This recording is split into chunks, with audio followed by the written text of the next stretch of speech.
Okay, we're gonna call this meeting to order at this time. Uh, we're gonna ask you to give the invocation and lead the pledge this morning. Me? Yeah. Better pray. Dear Heavenly Father, we thank you for this day. We thank you for the blessings that you shared on each and every one of us. Father, be with us as we begin our budget process for the constitutional officers and the Board of County Commissioners. Father, we always ask you to look after our armed forces as they serve around the world to give us this opportunity to have a free and accepted meeting. These and all those blessings we ask in thy Son, Jesus Christ's name. Amen. Amen. Pledge allegiance to the flag of the United States of America, republic for which it stands, one nation, under God, indivisible, with liberty, justice for all. Okay, David, are there any additions or deletions or anything? You do not. I just want to remind the board that we have a hard stop. Okay, 11:30. 11:30, yeah.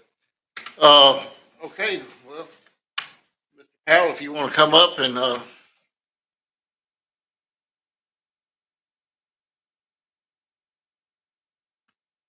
David, is my thing on here? Yes. Patrick, can you flip up the slide? Thank you. Yeah, There, that's it. That's it, yes. Okay. Good morning, County Commissioners. As you're aware, I've been privileged to work with the board on the budget for a number of years. In this year, my primary focuses, first, as they have been the last several years, are to predict the revenues for the budget for the next year. Dick, Yes. can you talk more into the microphone? Commissioner There. Phillips can't hear you. I mean, I took all that time and you didn't even hear me, so. I know we get old, right? Okay, which one? This one? Talk a little louder. Okay, can you hear me now? I can hear Okay, I'm sorry. Okay, so anyway, the primary focus I've had this year is to estimate the revenues that'll be utilized to fund the budget for the next fiscal year. Quickly, the methodology that I've used and we've used for a number of years is basically to track the current year revenues for 10 months, October through July, annualize those, and then annualize those same revenues for the last 4 months, and then to compare them with estimates published by the state, and then to look at our prior year estimates against what was actually collected, which have been pretty good. So with that, we came up with the estimates for the current year, which on the table are under the 23-24 fiscal year. Okay, just just kindly reviewing them. The major revenue is obviously ad valorem. Utilizing the same millage, it'll increase by about $3.5 million in revenue. Interest, which is very good, is increasing a healthy $300,000 this year, based upon mainly the Treasury securities being invested in now by the clerk. All of these revenues show that Columbia County is having economic growth, but as a result of that, one of the revenues, which was the fiscally constrained revenue, which basically means it applied to counties that had lower growth, tax rolls, is actually decreasing this year about $400,000. So that's the downside of being healthy.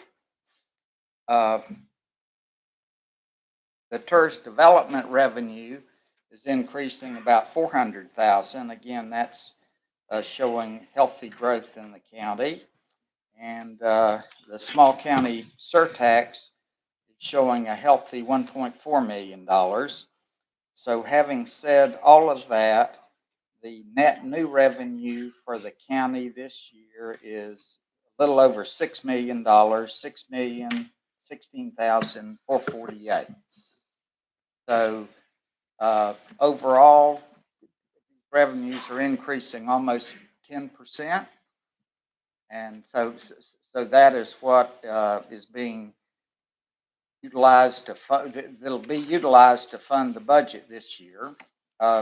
One other role I have in the county budget is to calculate and try to assure that recurring expenditures, which means the expenditures that'll go on, which are the non-capital type expenditures, are fully funded by recurring revenues. That's the greatest. It is so simple, but that is the most important step in a governmental budget, in my opinion. Any questions? Dick, a while ago, me and you was having a conversation, and basically you said personal services is 80% of this budget. Of the county and almost every government that I'm aware of, the personal services and related expenses are about 80% of the county And budget. every expense but personal service, basically, pardon, you can't cut that. Well, I mean, if that's- insurance goes up, you can't negotiate that. It is the liability type insurance billing. Basically, You have no choice. your recommendation, what we really need to look at and make sure we're under budget is in the personal services. Am I correct? Okay, so I would urge you every year to make sure that recurring expenditures are funded by recurring revenues, and that 80% of recurring expenditures are payroll related. So if they are not in balance, then the main area to look at is personal services. Spending on personal. Because it's 80% of the budget. It's a whole lot like,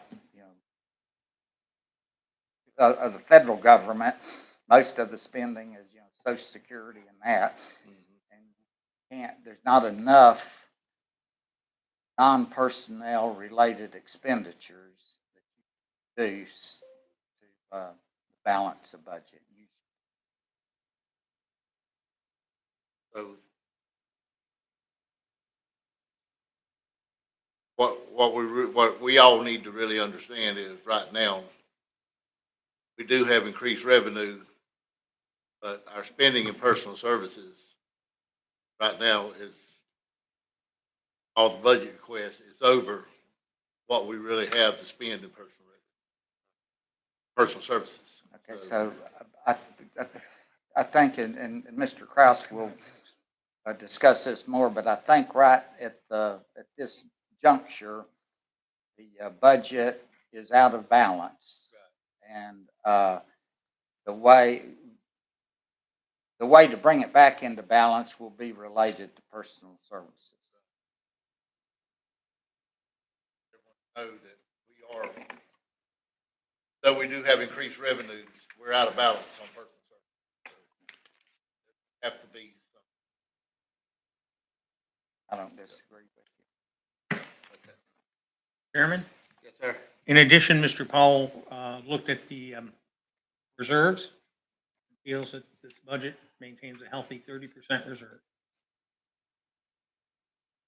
And at this stage, I'll just mention that any what we refer to as year-end funds right now, because of the high level of capital-related projects that the county is already obligated to, at this stage, any reserves in excess of 30% are being devoted to that fund.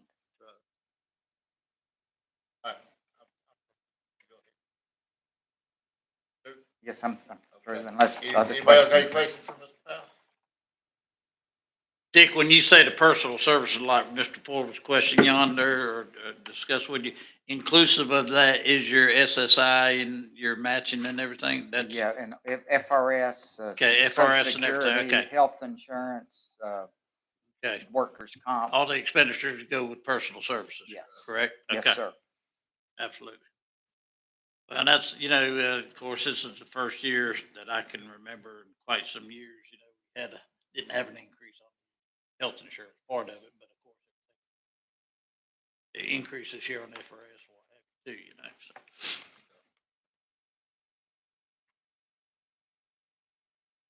You gonna stay so we forgot some questions you Yeah, can ask? absolutely. I'm Okay, staying for the yeah, whole. I appreciate it. All right.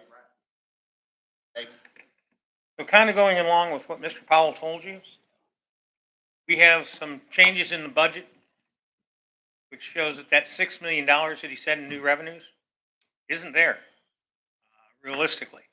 You've got animal control, which you've added, that's another $818,000. You've got consolidated dispatch that we want to do, that's another $766,000. FRS requirements by the state has changed, so that's going to be almost $500,000 there. General insurance has gone up $580,000. Now we're going to go through next week and look at all the property we insure and decide, do we even want to insure everything we insure? Some things we just might want to self-insure. But as of right now, general insurance has gone up an additional $580,000. Budget will include, there were new positions requested in the budget for $371,000. It's actually more than that because you got the 766 in dispatchers. So really new positions in the budget, if you do consolidated dispatch, it's going to be $1 million easily. Lake City Reporter Building remodel, that's going to cost us $1 million, $1.2 million. We would like to recommend a 5% salary increase because it matches what the state approved for state employees. We want to come back and recommend a sewer rate increase next week, 10 cents per gallon just on sewer, which only affects 13 customers in Ellisville. Right now, you are spending, your revenues do not cover your operating and maintenance costs. And a lot of time looking at what do we need to do that. We figure a minimum 10 cents a gallon would more than cover and make at least on the operating and maintenance side break even. It doesn't cover your long-term capital investment, doesn't cover new construction. It literally just covers the cost of chemicals, personnel, mowing the grass, and it's strictly sewer for sewer. You already increased the water rates, but you did not increase the sewer rates. Fire assessment. Talked about increasing the fire assessment. I guess I should. We'll talk about that for a second. And then also, last year you purchased 2 fire trucks. So your fire department budget reflects the paying for those 2 fire trucks if they arrive in the next fiscal year. We're hoping they'll arrive in the next fiscal year, but reality is that they may not. If they arrive, we've got to pay for them. We ordered them last year. But in the proposed budget, David, did I just hear you say it's in that budget, it's in the. We put in money, as of right now, we put in money to buy 1 fire truck, to pay for the 1 fire truck. Gotcha. And we have in reserves enough to pay for the other fire truck should it come in. And then finally, we want to focus really on completing, just like Mr. Powell said, we need to finish all these big capital projects we have and not really focus on trying to add more projects. Our plate's pretty full. Fuel has gone blind. You know that old expression. So when we talk about new positions, this is what we're talking about. Really a modest increase. You got a couple more people in facilities maintenance. We keep adding facilities. Something about that. We talked earlier this year about adding somebody in central communications so you're not limited to 1 person. Landscaping and parks is only asking for 2 more part-time people to keep up with all the parks and tournaments and stuff that they have. And the sign shop needs a lead signal technician. The rest of them are all the new dispatchers that would come over based on the requirement of 2 dispatchers on the police side and 1 dispatcher on the fire side. That's 3 dispatchers each shift for 4 shifts or 12. So you can see that. And then finally, the fire assessment. something we need to talk with you about on where you want us to put the fire assessment so we can finalize the budget. You can see the current rates on the far right corner. Max rate that was in the preliminary assessment that you put out there, $301 per year for single family, or going halfway in between is $285. So really, we're asking you to let us know today, do you want to go with a $16 rate increase or a $31.92 rate increase on the fire assessment? If that's something you're doing, that dictates then how much revenue is in the MSBU. Have a shortfall in the MSBU, we then have to cover it with other revenues that then aren't going to the general fund and aren't going to other things. We'd like some direction on the fire assessment.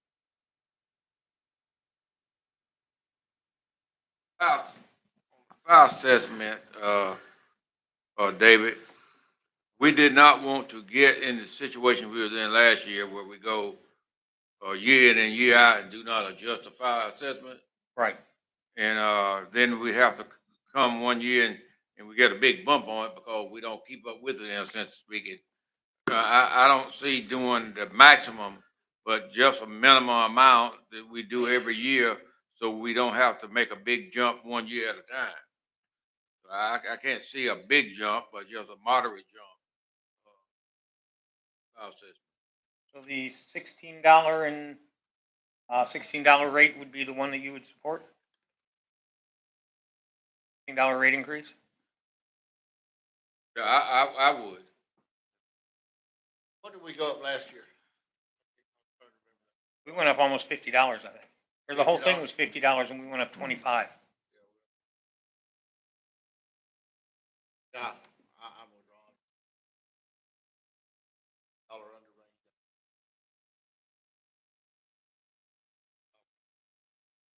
To the amount of time, David or Rocky, wasn't that over a 5-year period? We hadn't went up in, I think that before that, you had went up in 10 years. Is that correct? Yeah. We do an assessment every 5 years and we 5 really years, hadn't gone 5 up, like you years, said, in about 5 to 10 years. You said we increased it last year by what? I think you increased it, $25. I'll have to go back and check. That sound right, Jeff?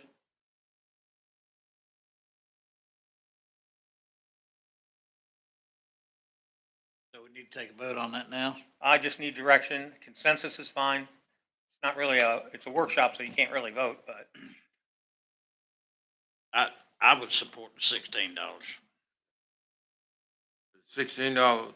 Yes, sir. Yeah. I was gonna say I'd support that.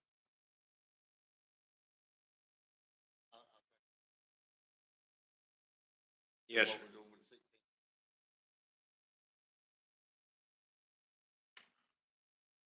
okay.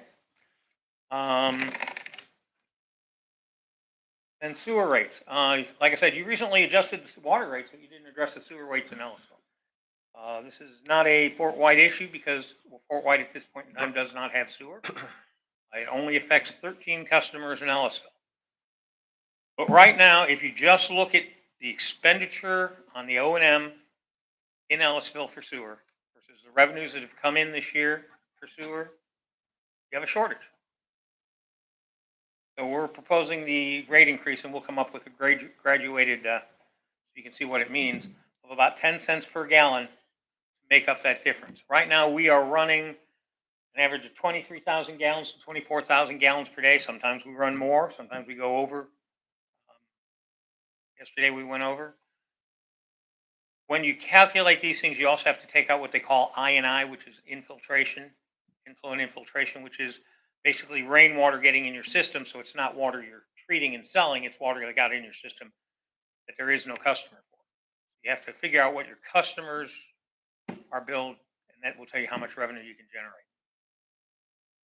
But we feel a 10 cent per gallon would make us a little better than break even on the operational and maintenance costs at the sewer plant. That's something the board wishes us to bring back.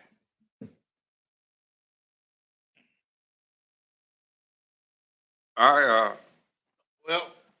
you know, buying services, can't lose money on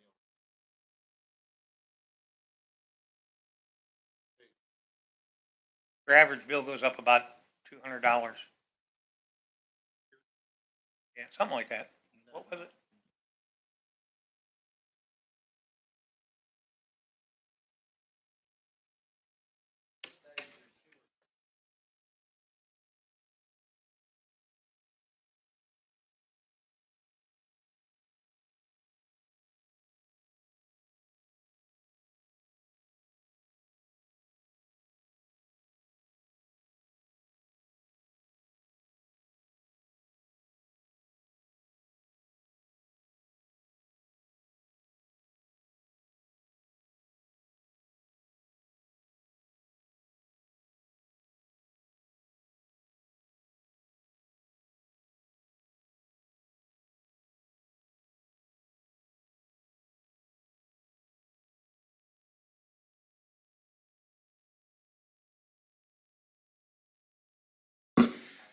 So everything we run a deficit in the utility, we have to make up from other funds, from other funds, make up monies from other funds. So we end up subsidizing it. This brings us closer to at least breaking even. We have not changed those sewer rates probably in 8, 9 years. Oh, well, that, And similarly, sewer rates are usually higher than water rates, and in our particular case, they're not. 8 or 9 years, a lot changed, fellas. I think we have to do 10 cent. That's what'll keep us even. We're not making money off of it.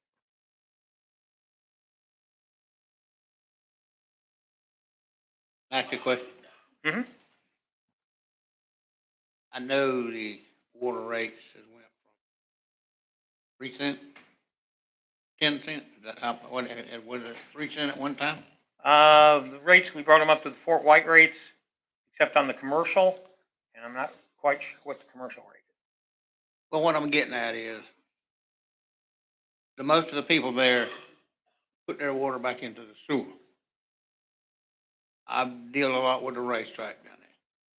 He uses probably 4,000 gallons of tanker, and he uses, I think, about 8 per race night. He's putting it back in the ground. So does that have any effect on him, whether he pays the 10 cent or the 3 cent? He should not have a sewer rate because they don't think he has a sewer tap. And he don't have So- sewer down there. He would affect our water use production, but it would never get to the sewer plant, therefore it wouldn't affect our sewer plant. So no, he would not be charged He this. hauls water down there from a hydrant, right? Yeah, Yeah. He don't have any more water. yeah, that's He just what, gets water from our water system from a hydrant. Right, so this would have no effect on the racetrack. And most of our residential customers are not hooked to sewer. that's, So it's primarily going to affect the restaurants and the truck stops. There's nothing in the world that hadn't gone up in the last 9 years, so, I mean, I don't think people can get mad about that. The commercial people, they're making money, they're making money. And it's a minimal increase. It's really not a huge jump. 200 a year, they sell that in 5 seconds at that truck stop. Month, 200 a month, 500, you know what I mean? Yeah, I mean, there's a lot of people running through that place. Chairman, Yes, sir. I think we should take the recommendation and increase it. So if that's the consensus of the board, we'll bring back a new rate ordinance with that change. And you'll have to vote on it at a meeting. David, there are 16 commercial, and this is just commercial rate, or is this? There are 13 sewer customers. That's it, 13. Primarily those people at the interchange that are the truck stops and the restaurants, Dollar General, any storage place. Yeah, I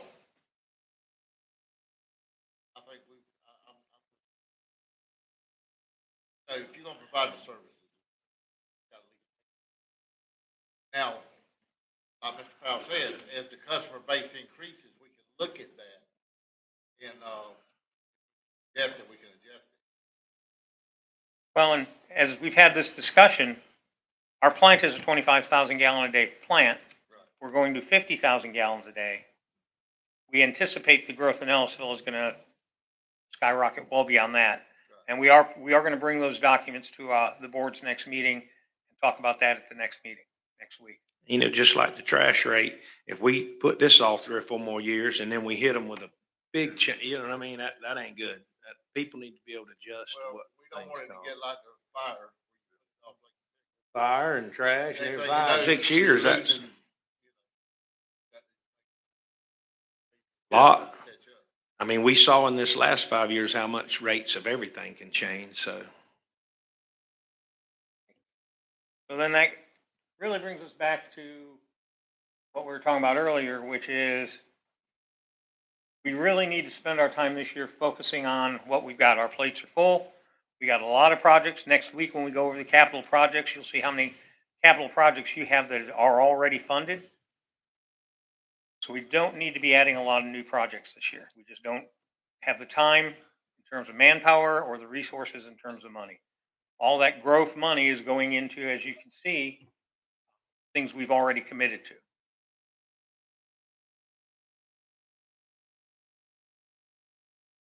got to complete some of these projects and get them wrapped up.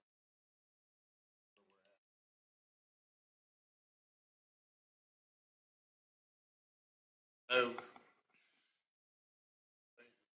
set up, a lot of these projects are under budget.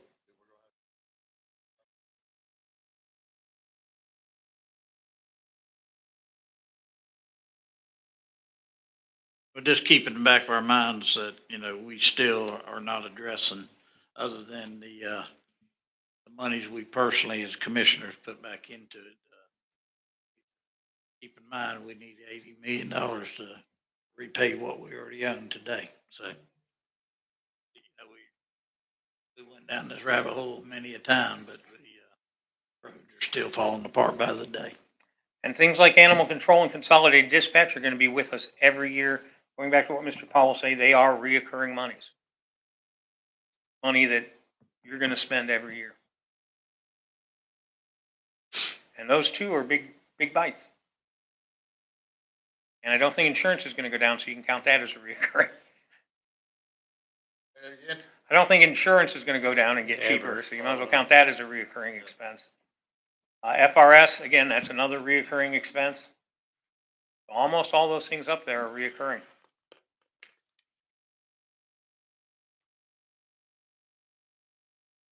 But having said that, unless the board has any questions, we're now up to the constitutional officers and their requests. David, Yes, sir. before you leave, question on the salary increase. Yes. I'm all for a salary increase. But what's the difference between hourly rates versus a salary? I know that the more you make, the more you get. So the guy down here on the bottom of the totem pole, is he gonna get the same amount as that money up there on the top? No, basically, if you do a percentage, everyone gets the same percentage, but obviously the more money you make, the greater money that percentage generates. If you go with a flat rate like the board had done in previous years, everyone just gets a flat dollar amount. The issue with the flat dollar amount is then you start creating compression, put issues on some of your senior, not senior, but some of your management positions, your foremans or whatever, that aren't making much more than, say, the people that are working for them. I think Kevin spoke about it very eloquently last year.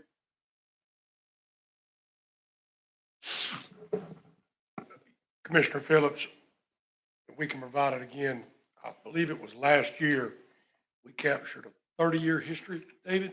Yes. And what we recognized, there was like a decade that was a significant change to what had happened for 20 years. That, along with the $15 an hour minimum wage rule, it resulted in major compression, right? So when you were required by law to lower your entry-level employees, you basically, like in the public works world, if you may, have an entry-level employee now making 15. We only had our equipment operators, our lead men, our foremen. There was a tiny gap between the various positions because you were required by law to lower your, we were like at $8 or $9 an hour. started on the entry-level employee. Had that significant change at the very bottom end, it just rode you like a pancake. Everybody was on top of each other. If you continue doing what that decade was doing, as indicated, everybody gets, $1 an hour or whatever. You're just continually increasing that issue. There is no separation of powers. That's why the percentage just like the state did, same issue. Sometimes the hourly rate works. That's what got you into the problem you're in. Okay, well, I just was curious about how would the difference between the hourly rate versus 5%. I know 5% would be simple to say 5% across the board. I just asked. I think to conclude, as always, Sheriff says it all the time, we can people stay every day. This happens, we obviously lose. But we make a change. You're much different than the state. Percy. I guess what we're asking is direction from the board on which direction you want us to take the salary. Yeah.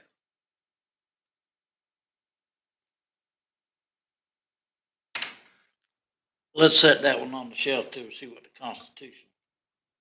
Not be nothing left if they get their way. Dick told me to say that.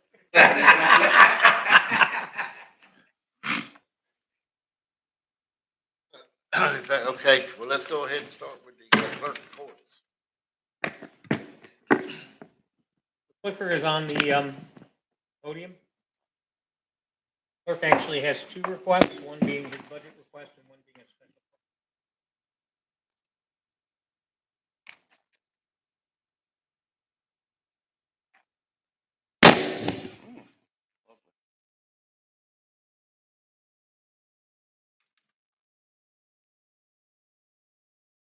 Oh, other way.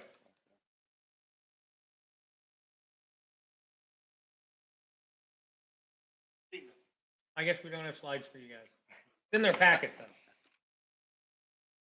All right, Commissioners, good morning. First of all, I'd like to present to you my proposal for my services clerk to the Board of County Commissioners. Last year, you funded me the tune of $542,000. This year, I'm asking for you to fund me to the tune of $572,000. That's about a $30,000 increase. This is just the employees that work in the clerk finance department, paying the bills and pre-auditing the expenditures. That $30,000 is a result of FRS increases along with a 4% salary increase. So if we want to readdress the hourly, we can certainly open suggestions for that as y'all progress through this process. But that concludes the proposal for the clerk to the board budget. Any questions on that? So you got a 4% salary increase built into your budget? Correct. Yes, sir.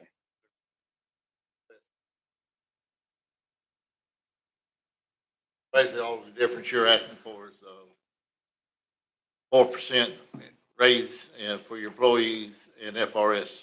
Correct. Correct. All right, my second project is, Commissioners, one of my jobs as clerk of the court is the preservation of our official records. The information in our official records vault contains the history of who we are as a community and how we got to where we are today.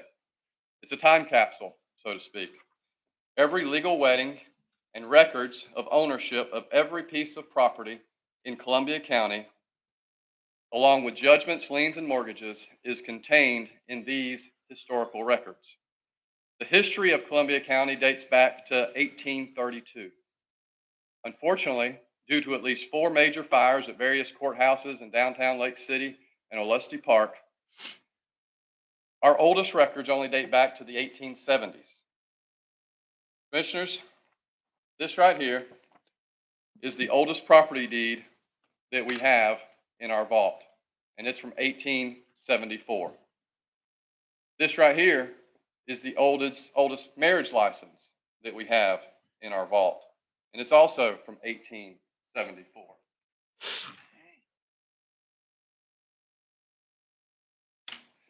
Over the years, the style of marriage license has changed. So Commissioner Williams, Commissioner Murphy, and Commissioner Hollingsworth, you may recognize some of these marriage licenses.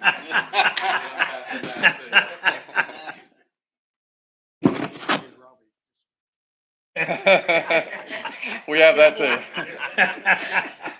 Okay, we're gonna have jokes today. They missed something on you, Robbie. Look at the ink and look at the paper. Some things are in better shape than others, but it's all worth preserving. It's worth preserving because not only do genealogists like Mary Jane Weaver use these records to piece together a family's history, but title companies use these records to search for liens, mortgages, and satisfactions.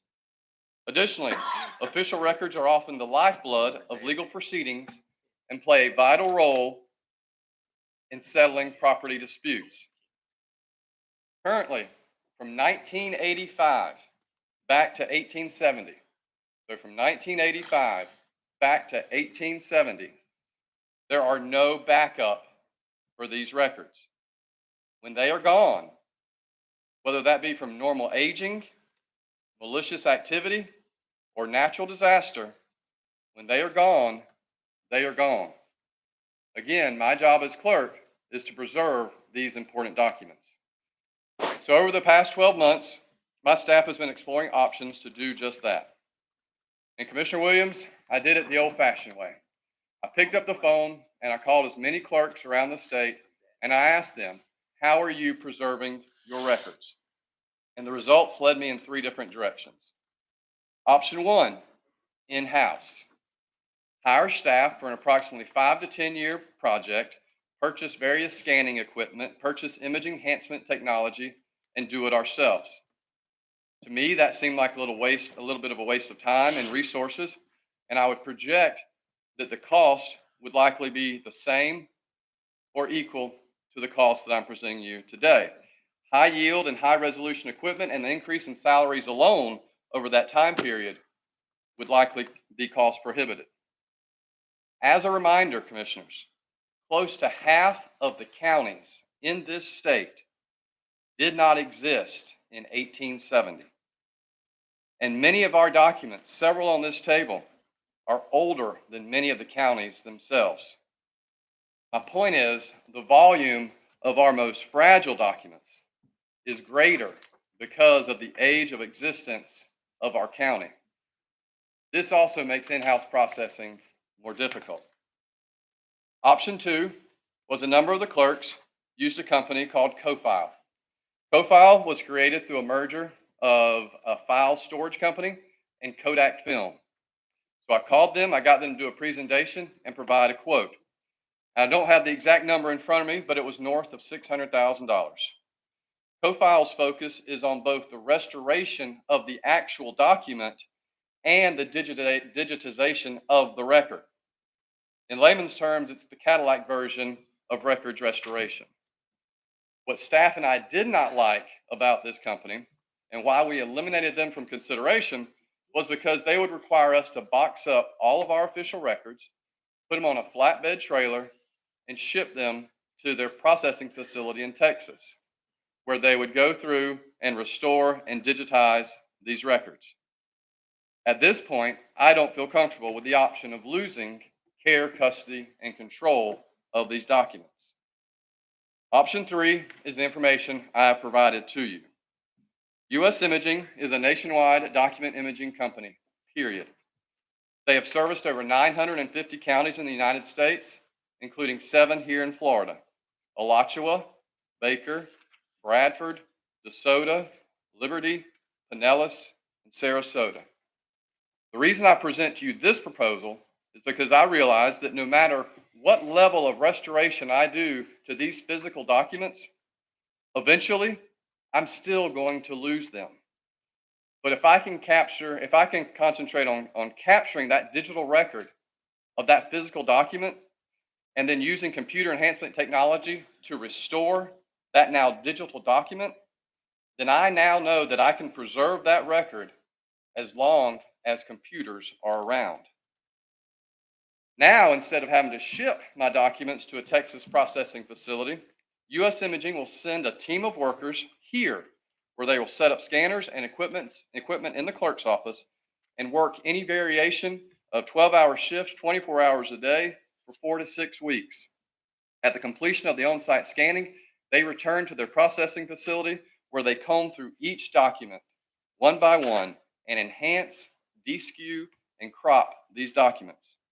At the completion of the project, not only will all official records be available for online viewing, but now we will have 3 sources of backup for that one physical document. Online backup, an on-site hard drive backup, and an off-site storage backup hard drive. Another benefit to the digital enhancement of these documents is the continued advancement of computer technology. In fact, one day soon, computer technology will allow us to search the name Mary Smith and a search of all official record documents, whether that name be printed, typed, or handwritten from 1870s. A search of all those documents will be completed immediately, and search results will be provided. Commissioners, I know this is a big ask, but I sincerely believe that this is in the best interest of the citizens of our county, both past, present, and future. Now, I spoke to several of y'all yesterday, and some of you had concerns that I'm springing this on you at the last minute, and I need to follow a different process. I understand those concerns, and I'm willing to work with you through those concerns. My ask for funding would be that you allocate $587,900.48 in this fiscal year towards the completion of this project. However, because this is projected to be an 18 to 24-month project, I would submit that an additional funding option would be to fund $300,000 in this fiscal year, which will get the project started, and then the remaining $287 and change you can fund next year. Commissioner Williams, if you want to see an RFP process, although I've tried to explain, it would be kind of like comparing apples and oranges, but I'm willing to do that. But if we go down that road, I would still ask that you allocate $300,000 in this year's budget so that whenever this process gets done, we can immediately start the process and I don't have to come back and ask, or we don't have to wait till the next fiscal year. Commissioners, it's our history, and we're trying to preserve it. And with that, I'll take any questions or comments that you may have. I understand your concern about shipping it. I don't like that either. And I think this is a good thing. It's just whether we can fund it all at once. And I know you got it broke up in two payments. Bradford has this? Bradford, yes, sir. And McClenny? Baker, yes, sir. Oh, okay, Baker, yeah, Bradford. Talk to them about the service. They have been very pleased with it. Oh, really? There are no complaints at all. So Jay, you're presenting this as a sole source? It's the only company that does this? It's the only company that we have been able to locate. Now, as I kind of explained, there's companies that will come in and just scan every document, okay? But there's no enhancement of these images. There's companies that, like CoFile, which will come in and restore the actual physical document themselves. That doesn't seem like that's feasible and what we're kind of looking for. We're looking for capturing these documents, enhancing these documents to preserve them, along with kind of having these documents ready for the advancement of technology. So when search capabilities allow us to search these old documents that are handwritten, we'll be able to do that with these enhancements. This is the only company that provides the enhancement and the. That we've been able to find in this particular wheelhouse of what we've set out to look for. Yes, sir. Don't have my only concern was the $600,000 this year. Yes, sir. We got a lot going on. We got we got to build two sewer treatment facilities.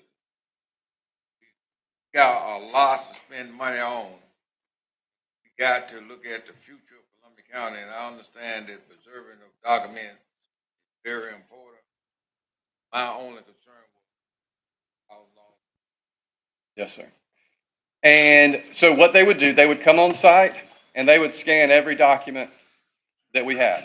Not, we wouldn't pay them one single dime until they were complete with scanning every single document.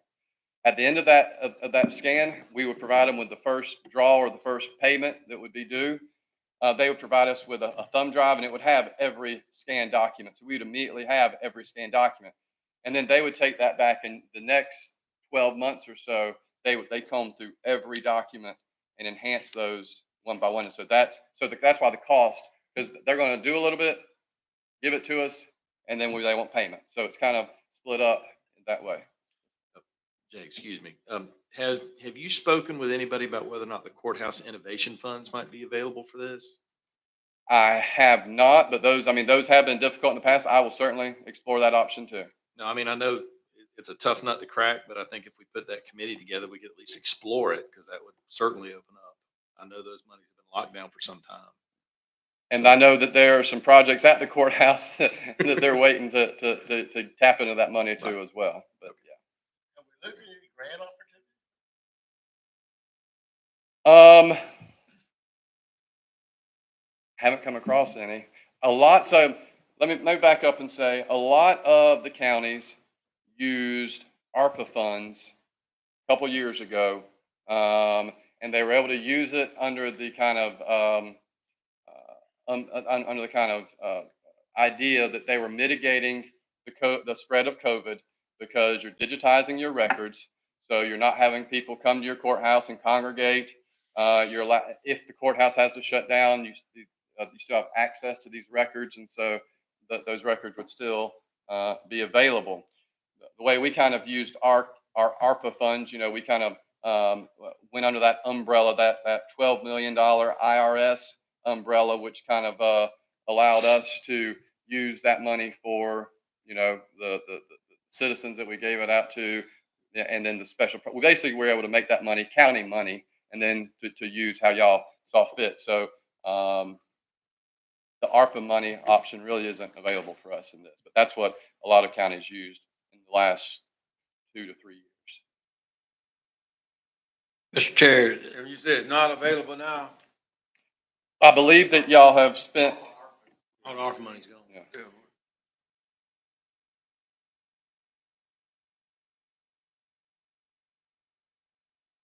They have never been receptive to that in the past.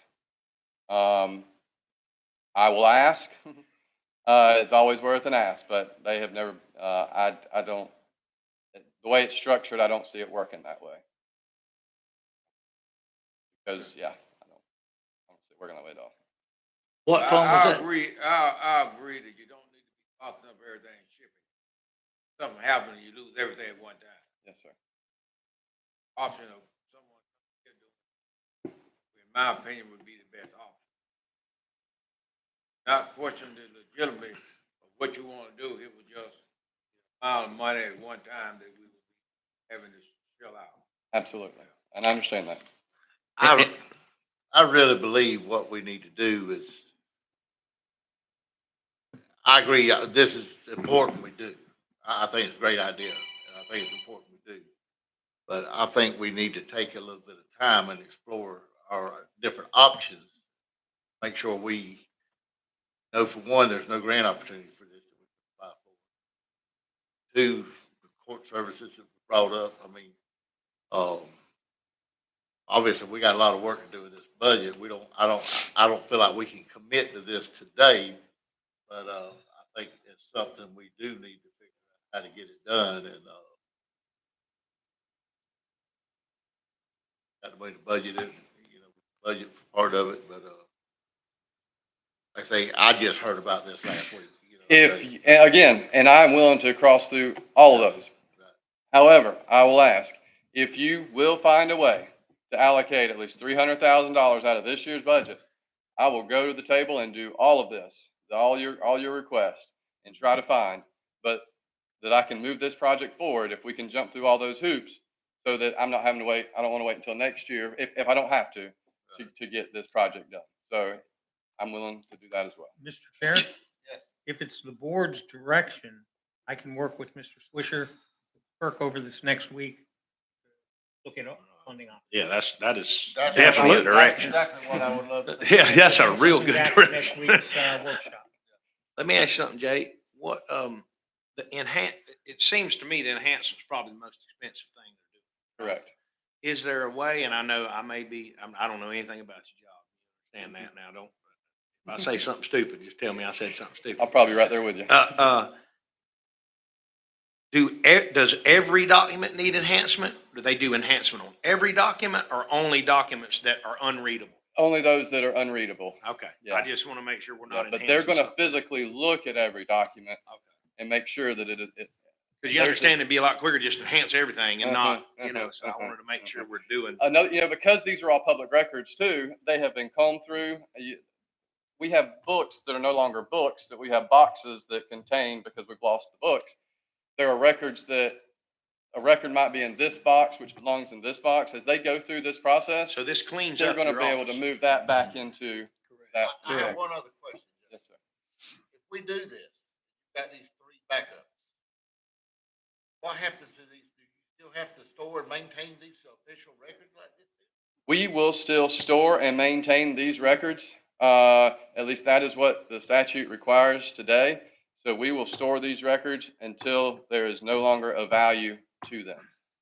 But if I can capture how they are today and enhance them, then I'm not going to say I'm less concerned, but I know that I've preserved the records. We're still gonna have. Until kingdom come. Yes, sir. And commissioners, to Mr. Hollingsworth's comment, there's nothing more frustrating as a lawyer when you're doing this online research and you pull up the deed you're looking for, and because it was on thin paper, you can see both sides of the deed in the same image and you Right. can't read anything.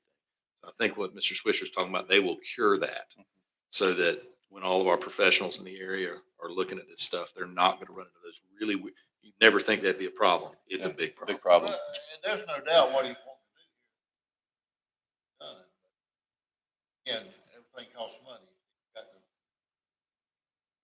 I don't feel like we can commit to it till we know that we have a final budget. Chair, if I may, what Joel just said, I reached out to a researcher with the local title company and it said, I guess y'all were talking, said exactly the same thing, relevant to that. And then what, Mr. Hollingsworth said, that's a very important thing on the enhancement aspect of it.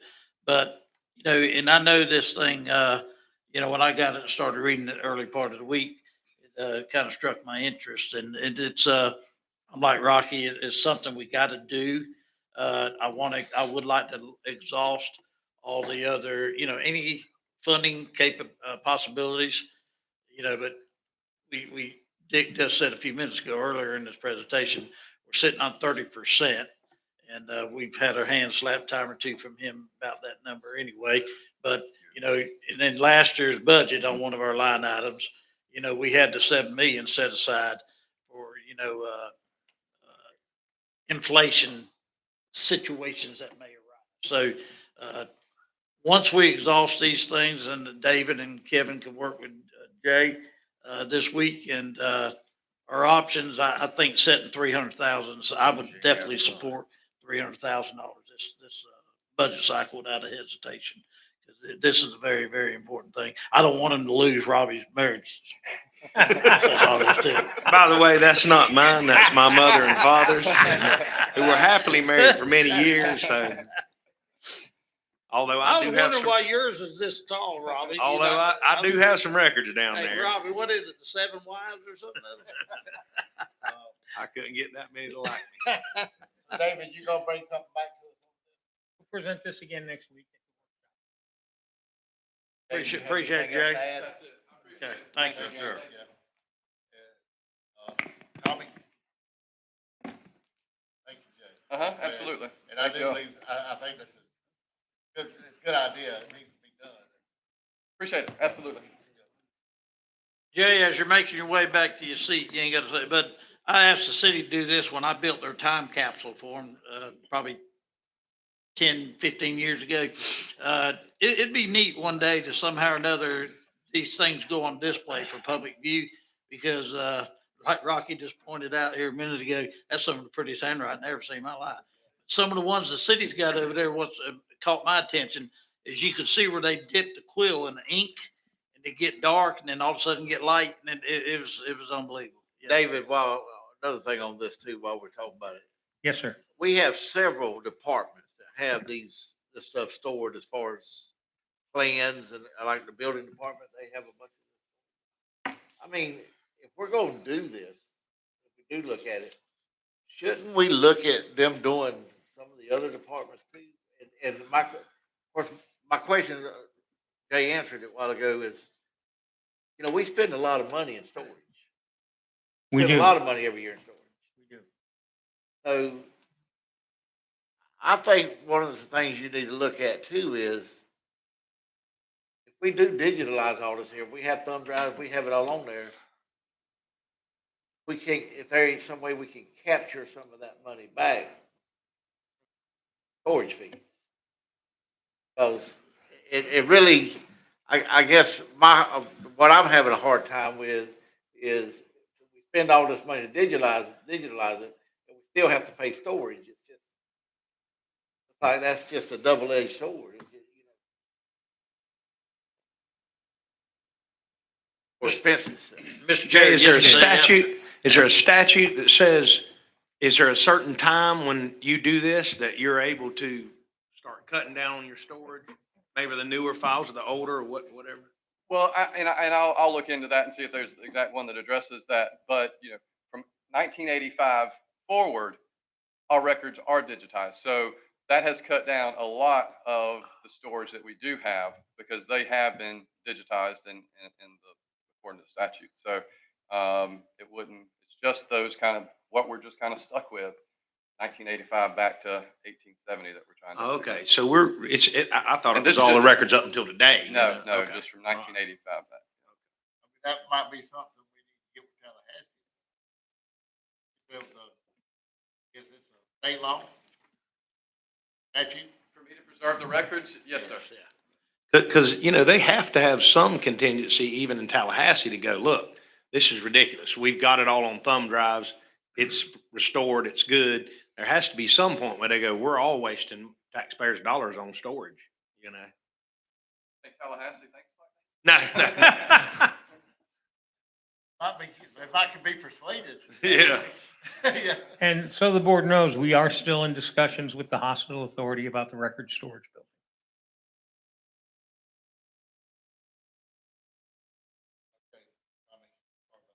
Good morning, no problem. I hope I'll be very quick. I have a slight increase of approximately 3% increase to my budget this year. This is due to something that I also want to share with you that a lot of people don't realize I have to fund elections every single budget year. I know a lot of people look at the year annually, but the fiscal year begins in October. So my general election is funded from the following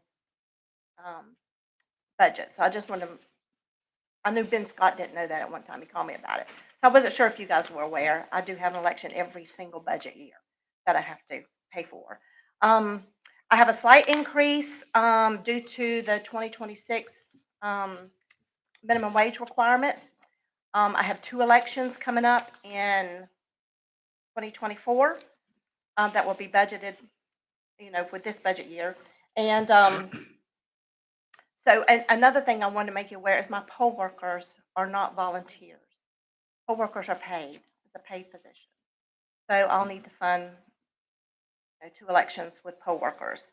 Other than that, there's a slight increase to my operating expenses due to postage and some other things that has been required now by our S-Bill 7050 that we're having to meet new mandates. Also, I have an employee who I have technically thrown to the wolves. He has, due to redistricting and cybersecurity and GIS, we have trained him up ourselves. We have been teaching ourselves these. CISA, which is the Cyber Infrastructure Security Agency, which is a branch of Homeland Security. has offered a lot of free training. He's received certificates in these trainings areas, and he has kind of like been through it all. He is very valuable to me. So I do feel like he needs an increase in his pay. I don't need to lose him, and I don't want to lose him. Other than that, that is the extent of my budget. Pretty much everything else is still remaining the same. I do have the 10% contingency. I never know what they're going to throw at me last minute, so this contingency keeps me from worrying. And in case I have additional expenses that I am completely unaware of, which they do to me on a regular basis. So also, just FYI, one of the things that's changed to 7050 is anybody that has received a vote by mail ballot in the past will no longer receive a vote by mail ballot unless they call now and request that ballot on an election year. And then after that cycle is over, those requests are removed. It has to be done every election year. So if you have family members or people that vote by mail, this is something I have to notify the whole county with. So that's a huge expense as well. So I don't want a lot of upset voters thinking that their ballots are going to be showing up in the mail and they don't receive them because they didn't know. The 3% increase, Yes, sir. you got, employees raises in it also? Yes, sir. This puts me right at $32,000. Go ahead. How much? 32,000. Tommy, you got here on the personnel services, Yes, sir. supervisor elections. What's the difference between supervisor and the other salaries? Is that The other salaries is my poll workers. poll workers? Yes, sir.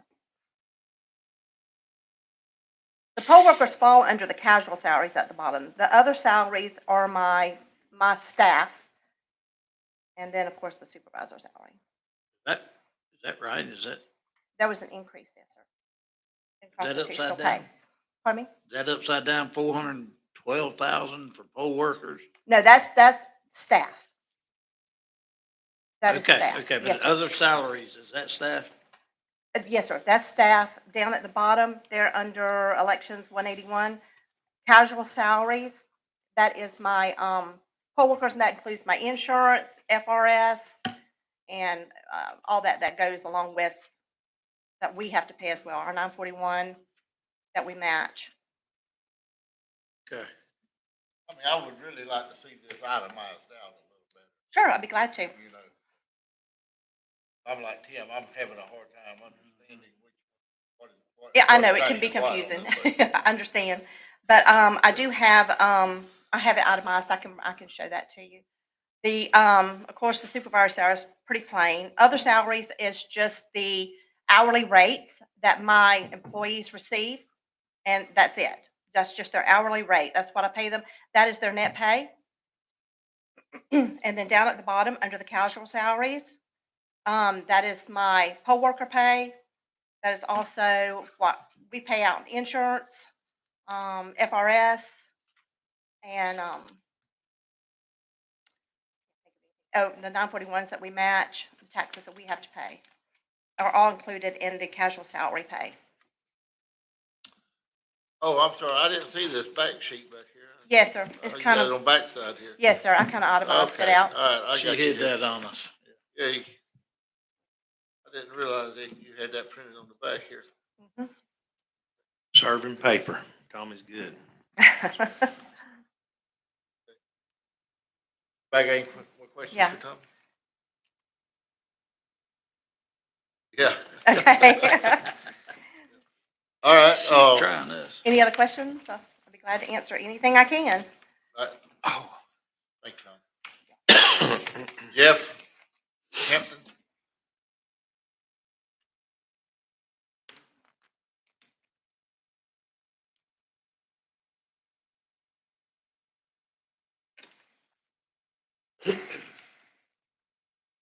Good morning, Commissioners.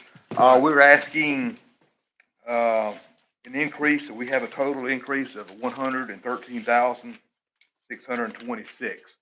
I think the problem is the budget request document you have right there is the first one. We amended it on June 20th. So I don't know if y'all have that in your packet as well. But I think the one you're looking at shows a 80,897 increase.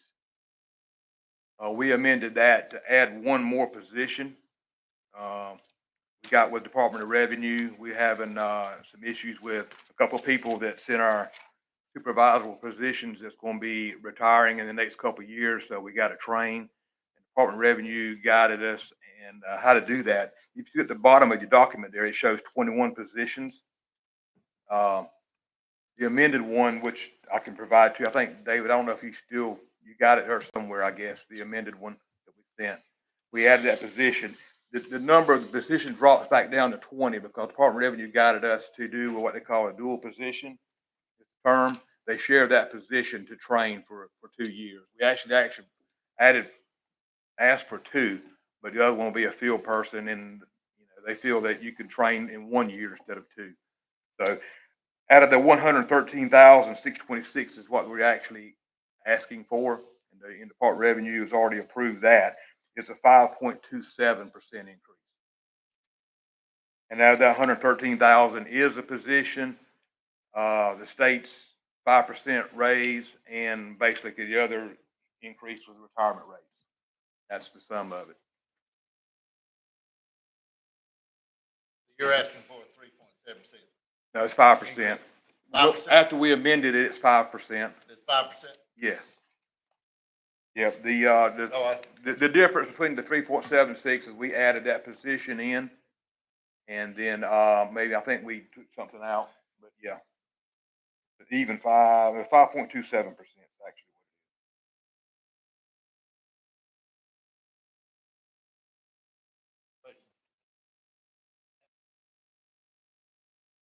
Just got a new truck. I didn't think he'd ask for nothing. I didn't hear you.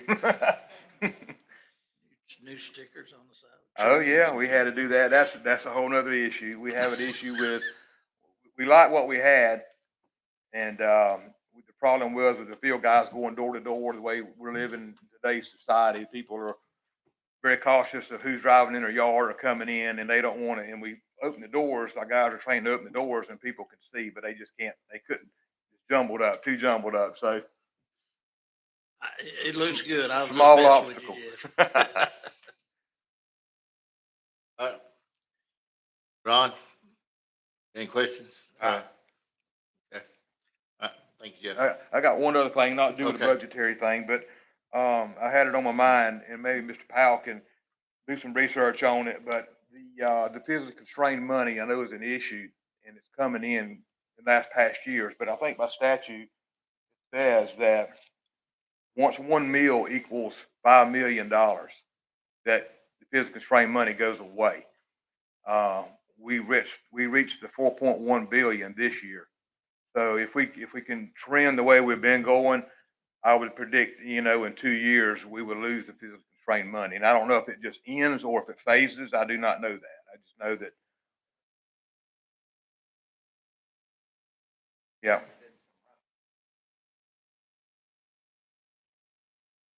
It just declines. Okay.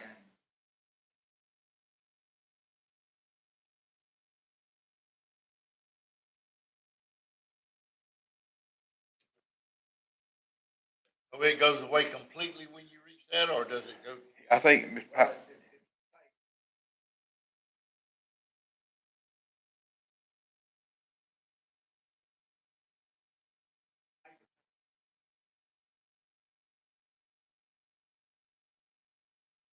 Dick, if I'm not,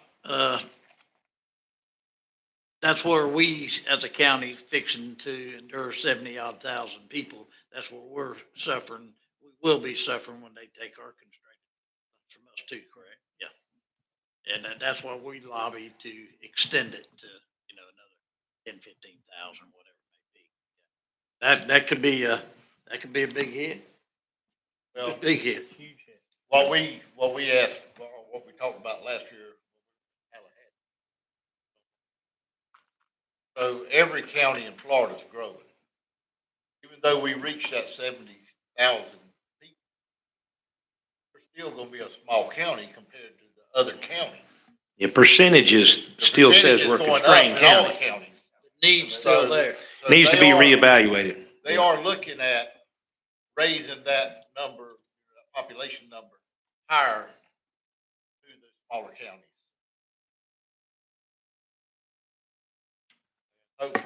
Hopefully that happens in the next, session. Because if you think about it, it's all relative. If St. Pete grows 30% and we grow 30%, we're still a constrained county compared to them. I mean, so really, I can't believe they even haven't addressed that already. And I can't stress enough to the other committee, that is why it's so important.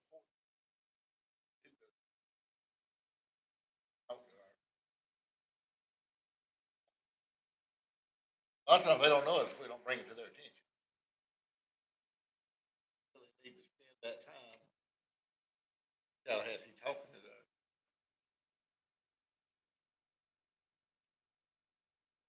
And we Anybody have any also, more questions for Jeff? we're also tracked to return about 50 to 60,000. Say that again? We're tracking right now to return about 50 to 60,000 out of this budget year back to the county. That's good news there. Amy?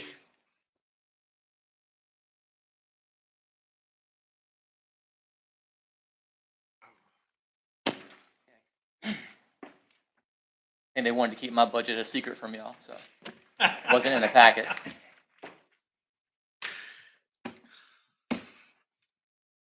Y'all second to look at it? Kyle, go ahead. Yes, sir. So you're just now getting the budget there. You can see, my budget is a little bit different than the other constitutionals. I'm funded directly by the transactions that I do and the revenue that I make. So unlike the federal government, I have to live within my means. So this year I have a 9% increase. Last year I cut my budget about 3% due to my revenue to match. So overall, over the average of the last 2 years has been about a 6% increase. I did put in a 5% raise for my employees. I think last year the county gave a 5% raise. I couldn't afford that, so they only got a 4% raise. So this year I'm able to match what the state is doing at 5%, and looking at about a 9% increase over last year's budget. Still projecting to live within my means. So.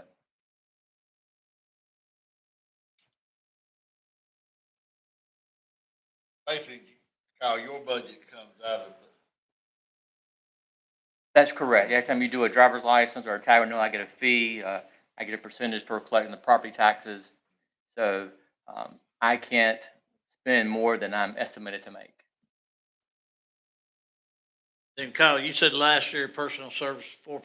I gave a 4% raise last year, actually 4%, and then I found a little extra money, so I gave 40-cent extra rate. So about 4% raise last year for my staff, and this year I did a 5%.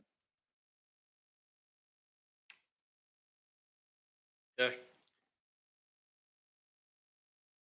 Questions, Kyle? I'm the easy one. So Thank you, Kyle. Thank you. yes, sir. Y'all have a good one. Sheriff Hunter?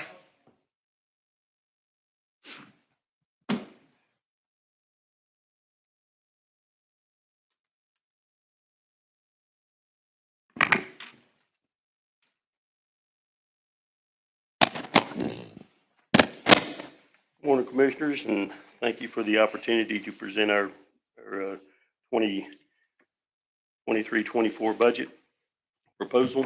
As you know, on June the 1st, we sent over our proposed budget. The initial budget was for 5.5%, which will be an increase of at that time, would be $1,047,014. Since then, we had the workshops dealing with some of the other issues within the community, the communication, combined communications and all. And during that meeting, we discussed a position out there. Including that position in there, it changed the budget to where it will be a 6% increase, and that would take it to $1,164,914. We sent the budget amendment over.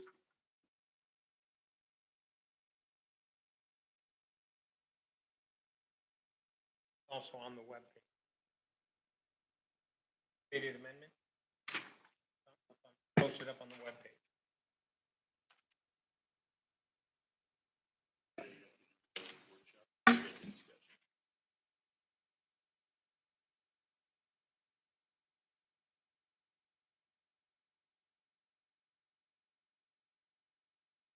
So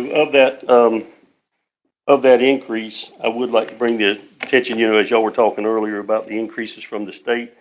Over 500,000 of that is going to be for the Florida retirement system. FRS, and we can't control that. That's mandated, and that is part of this request. So, when we put the 911 position in there, that brought it up to 6%. So, with that, I'll take any questions.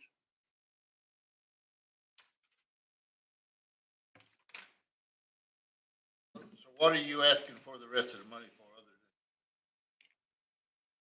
than addition? Well, as it stated in my letter, nothing changed other than that one position.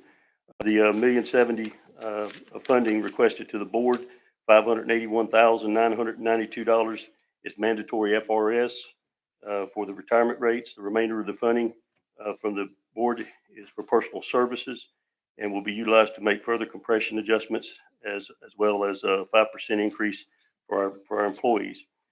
There's also 25,000 that we put in there for operating expense to cover insurance and uniform costs. Without the direction of the board, we assumed that the cost increase for our gas. And if y'all will remember the fuel, when we had that discussion 2 years ago, rather than putting that in my budget, you guys held that. We operated up and we just did an amendment. Y'all voted on that, I think two meetings ago, for an 82,000 increase on gas. As y'all have seen, the gas prices are going up, inflation, all that. Just so you all also know, the cost of vehicles is up 32%. The equipment that goes in those vehicles is up 32%. So I've held the operating cost as much as I can because we are competing with the other agencies. We did get $331,374 from the state to help with the base pay. All of that money was when we got it in July. I sent the amendment over for this year's budget to go ahead and put that for our employees, and that puts us at a starting pay of $45,000. And then the rest of this money is to fix compression. Your increased fuel rate last year? Last year, we didn't get an increase. We made the same. Did you do a request And then I for it? did the request for 82,000. I think that was last month. Yeah, was that last month? Because we tracked it like you requested. You guys held the money, and that was 2 years ago. Whenever you guys kept the fuel increase, because we didn't know you guys were dealing with the same thing. So y'all held the money, and then said track your increase, and so we did, and it came out to be 82,000. Don't know what this coming year, but we're going to assume that that's going to stay in place to where that if our fuel costs go up and we show a shortage there, that we can come back to the county and be able to increase that line item. So do you have your budget, do you have a number you budget for fuel? How do we know what you budget for fuel? It's in And the I'm just packet. saying on the history of your fuel. Do you keep a record of the history? Yes, sir. That's how we came up with the $82,000 increase, and it's all in That's the. all about, I would like to see that, how you, I didn't see the procedure. We track every year. You guys get my expenditures from the previous year, and that I send that over along with my budget proposal. So everything that we do, we balance out to the penny, and any remaining monies, then I send back to you on an annual basis. And any of that money that we need project work or whatever, I will request that through you guys to be able to retain those funds. Sometimes it may be for cars, it may be for some projects or purchasing outdated equipment or renewing or refreshing equipment.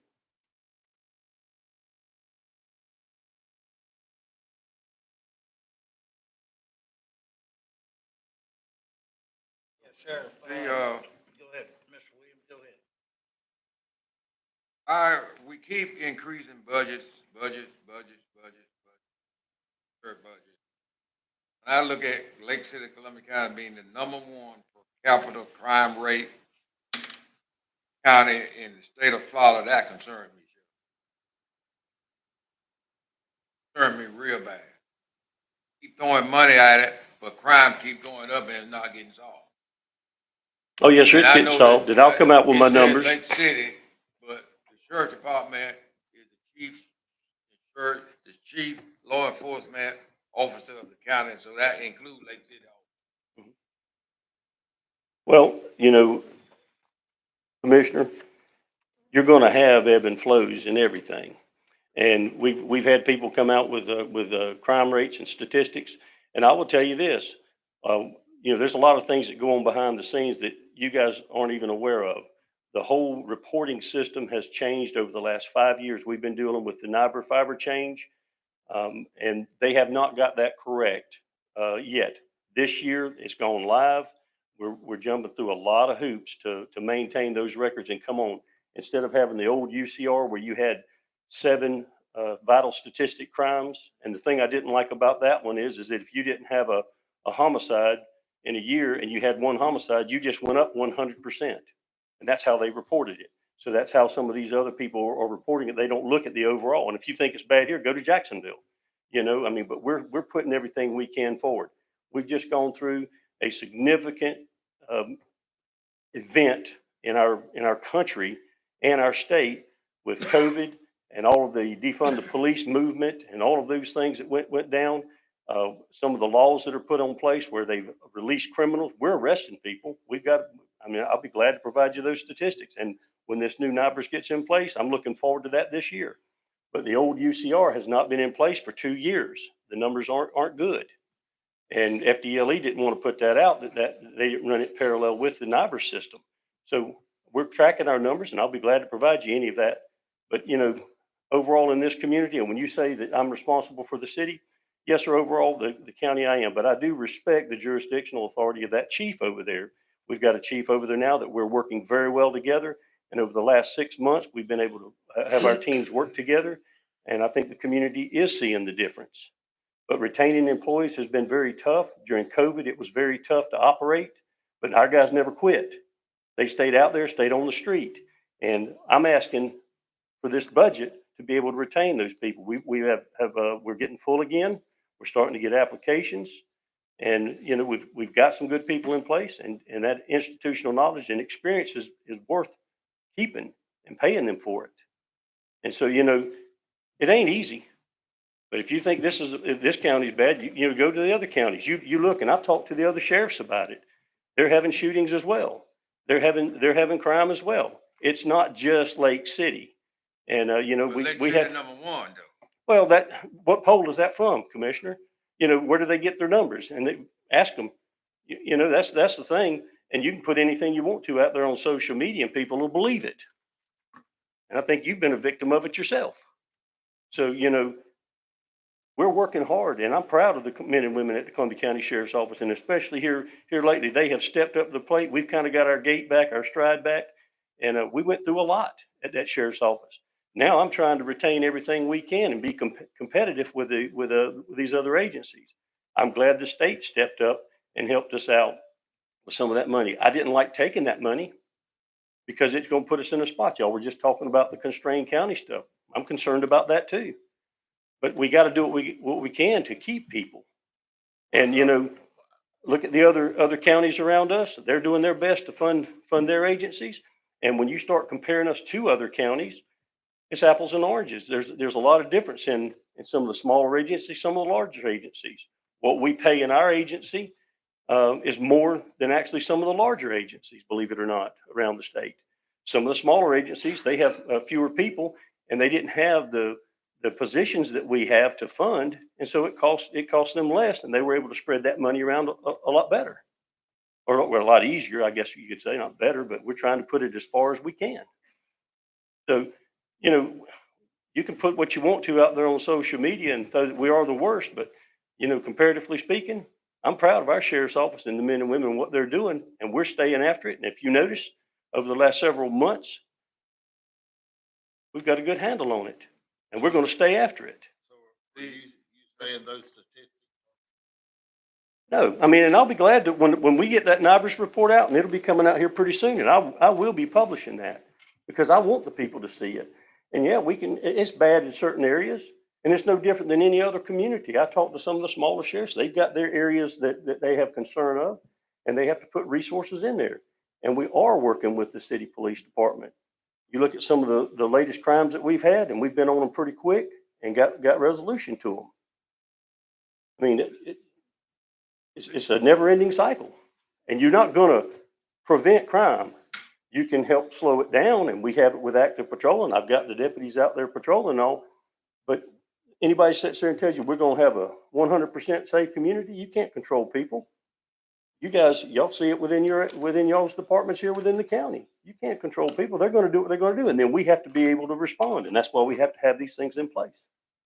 The appropriation that the legislature gives all counties, is that gonna last forever? You gonna get that every year? Until we are no longer a constrained county. And that was the dilemma I had for taking that money, but we don't have any choice. I mean, if I'm going to keep the sheriff's office competitive, I had to take that money. But I didn't like taking that money, but I'm going to do it because it's the right thing for our employees and for our citizens.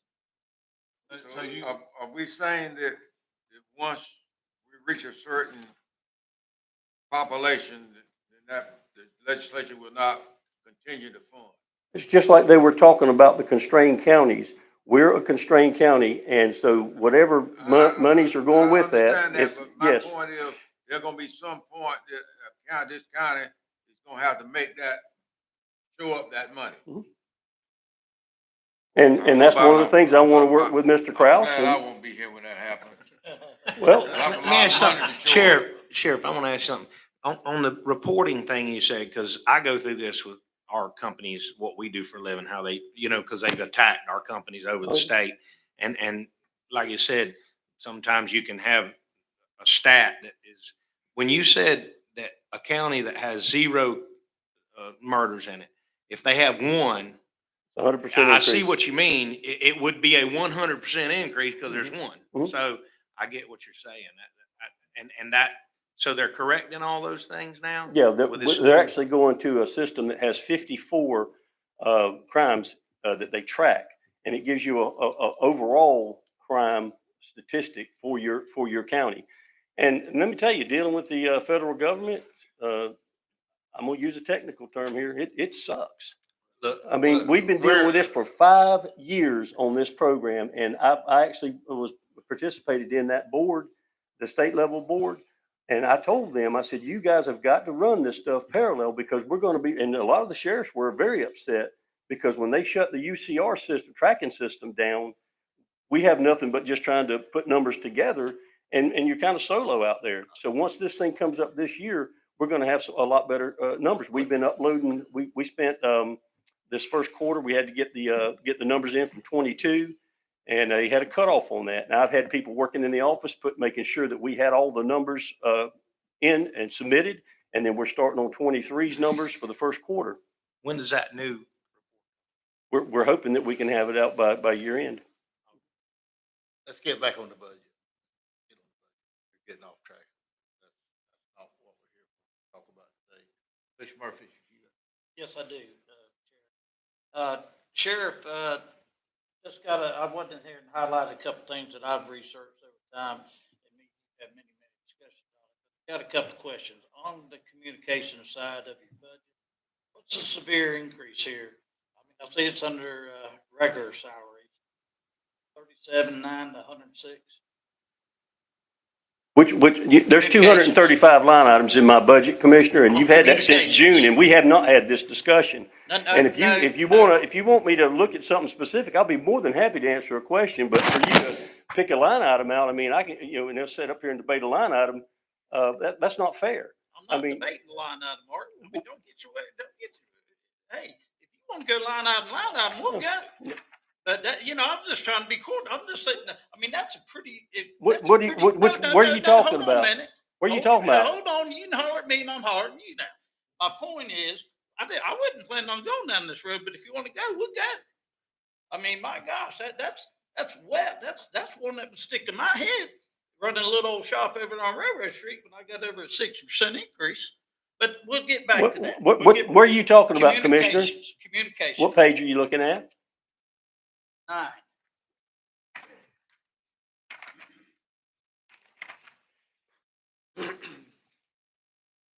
Okay, so what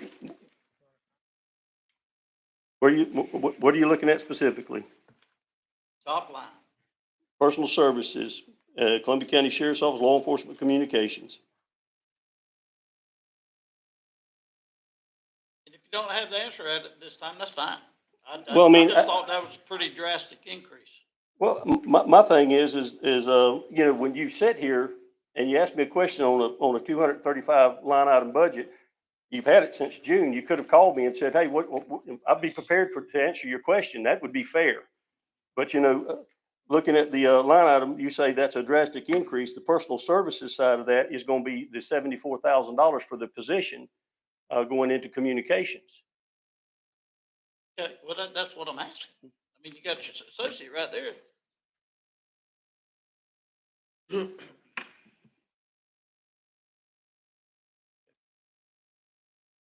If you will recall also, thank you, Ms. Kim, that does include the 911, but also the IT stuff that we picked up that we're doing for the county, the EMS and the fire. There's an increase on that as well. So we're doing that for the combined communications center. Well, and you know, and Mark, I've been, Sheriff, I've been looking at the budget for, 6 years I've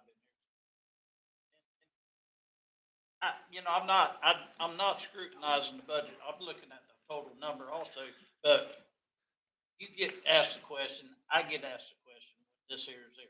So that's a fair question in my mind. It is. I'm not saying that it's. Wait. Do I call you every day about it? I used to, but them days are gone. But, there's fair increases. All I would ask from the sheriff's office is just give us a in writing compliment to these drastic increases that I think is here on certain items, such as the community services thing. That was pretty drastic. You ain't got you don't have to have no explanation, but I think we as a board owe that in writing to where that we can understand that. Well, if you want me to do a budget presentation with all the numbers and all that, I mean, I'll be glad to do that like Mr. Kirby does overall for you guys. I'll be glad to go through the whole budget with you guys. But, I provide you the expenditures, and then in that letter, the cover letter basically covers all of the increases, but it doesn't get down to the, I guess, to the nitty gritty as far as a tracker sheet per se. That all comes out in the actual budget whenever I give you the numbers. And that top sheet that you have there, that's what's required for me to turn in. But I want you guys to be educated on what we're doing. It works a lot better. But when we come up here, I don't want to play the gotcha game or any of that. I'm not looking to do that. I just want to be fair. If I'm coming up here and you got a question prior to me coming up here, let me know. I'll prepare for it and I'll be glad to give you the answers to it. If you were sitting in my seat, Sheriff, and you seen a budget double in 10 years, you not have some concern over that? Not with the growth that we've had and what we've done with the sheriff's office. And, I've worked with you guys and right now with our compression rate that we have at the sheriff's office on pay and all that. Last year, I worked with you guys and my initial proposal was for 600,000 more than what I got. So, I mean, I am trying to work with you. How much has the county grown? Not near about like that. I'll give you an example. At the same time,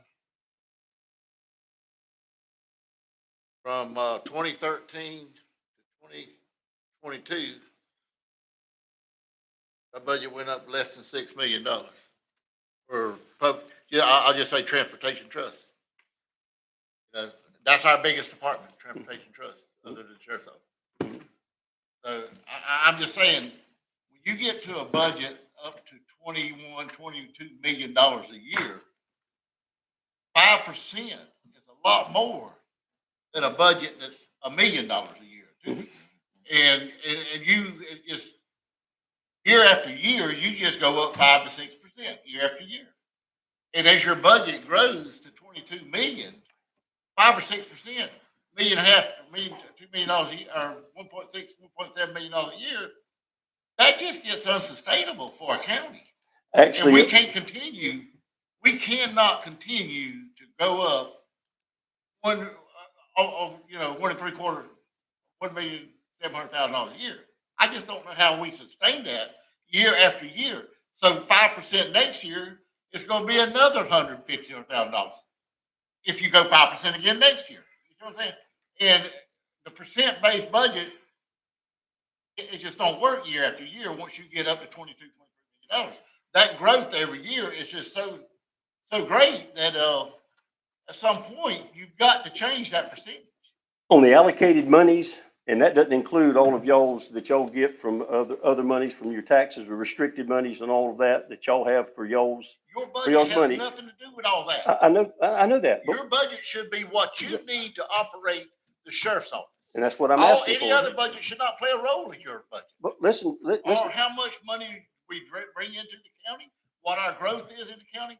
That should, your budget should be a budget on what it costs you to run the sheriff's office, not just say, I'm gonna go up 5-6% a year. that's exactly what I'm asking for, is what it costs to run the sheriff's office. And if you look at the allocated monies, or the monies that I'm able to obtain from the county and the county budget, our growth, and you go back and you look over the 10-year history, we're actually tracking behind with the growth of the county. No other budget has grown like your budget over the last 10, 12 years. No other budget in the county has grown like that. None. 4%. But you know, No other but here's the other thing. No other When you budget has look, grown but that. okay, hold on now. When you look, you say my budget's 21 million. Well, actually, what you're proposing is 21. 21,395. That's right. So you got to back out the monies that y'all don't fund in that budget. And it's like you said, those monies, y'all don't have any access to those. School board, they pay for monies. It goes through you guys. It's in my budget. So you're saying my overall budget. So when you take all of those monies out of there, it's actually a lesser amount that y'all don't fund. What does it matter who funds? Well, I gotta It's have not the in the special budget. programs and stuff, no different than you I mean, guys, if y'all wanna throw in all the So roads you're and the saying different just 'cause we things, don't all fund that. it, we shouldn't be concerned about, oh, I don't understand that statement at all. What I'm saying is, no other budget in the county has ballooned like your budget. My budget I mean, you look at represents public trust and everything 35%, else. my I budget mean, represents our whole 35% of public the trust, our appropriation road monies. department, everything we do in the county for roads, you're $5 million more than that. Exactly. I'm just saying, we cannot continue on this path of 5% a year of a budget that size. I just don't see how that's possible. I mean, at some point, you keep on at that rate, your budget's gonna be 50% of the revenues to the county. As the money grows and the county grows, I've maintained But close to Mark, that. what we just talked about is, we're at $1 million, we're 1.7 million, we're fixing to have to make up from the state's giving you right now. Well, then that's a discussion that we're gonna have. Exactly. But But we got- Commissioner, at I've some actually point, we run got my to put budget rid of flat several years, and I've actually gone through budget cuts. All of you, except for Mr. Williams, have never had to cut the budget.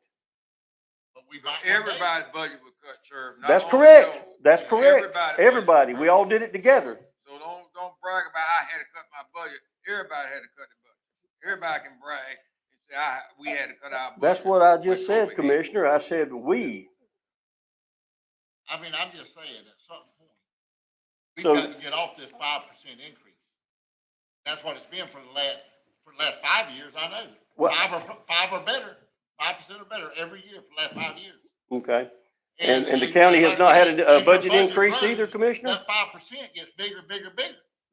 And the county's not grown the budget? You haven't grown the county budget? Not at that rate. Not at that rate? No other department has grown at that rate. Okay, No other department. I've done my research. I'm telling you, no other department has grown at that rate. okay. I mean, I'm looking at the consumer index rate. You go back 10 years on that. You've outpaced that by almost 5%.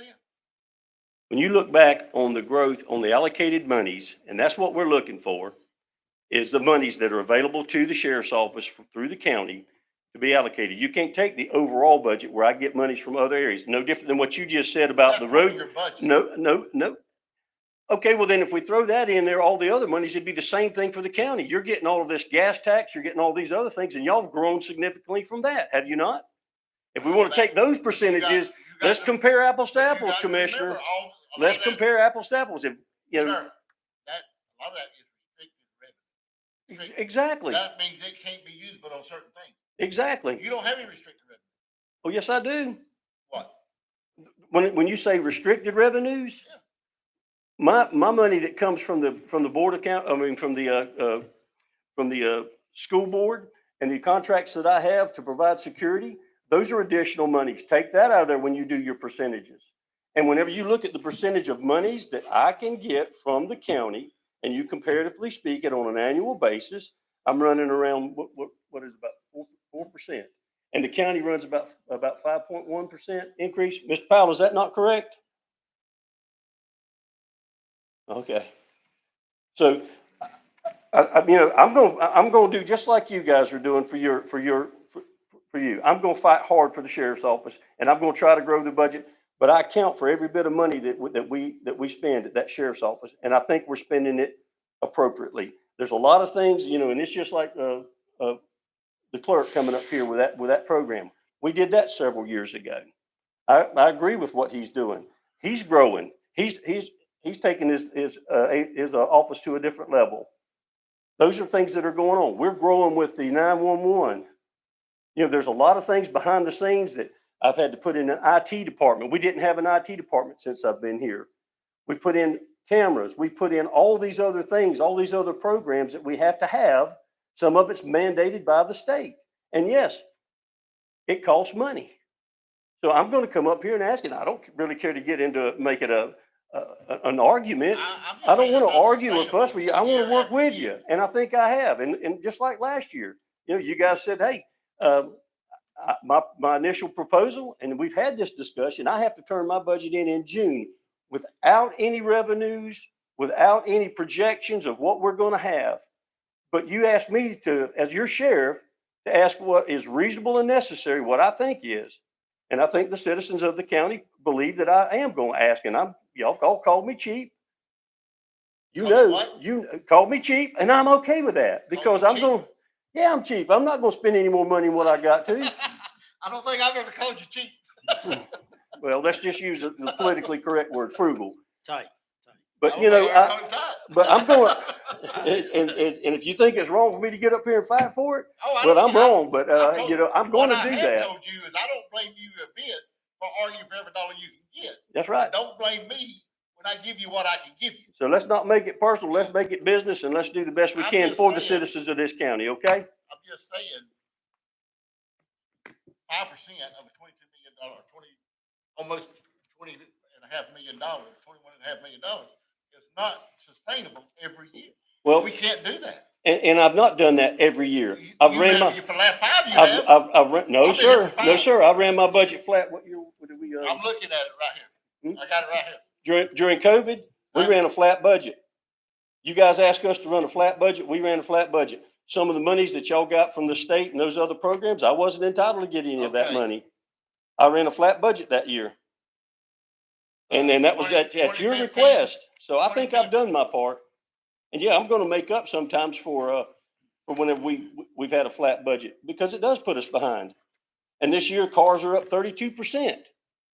Equipment to go in them cars is up 30%. 2015 to 2016, over $1 million. 2017 to 2018, almost 2.5 million. Did you look at what those were allocated for? 2019 to 2020.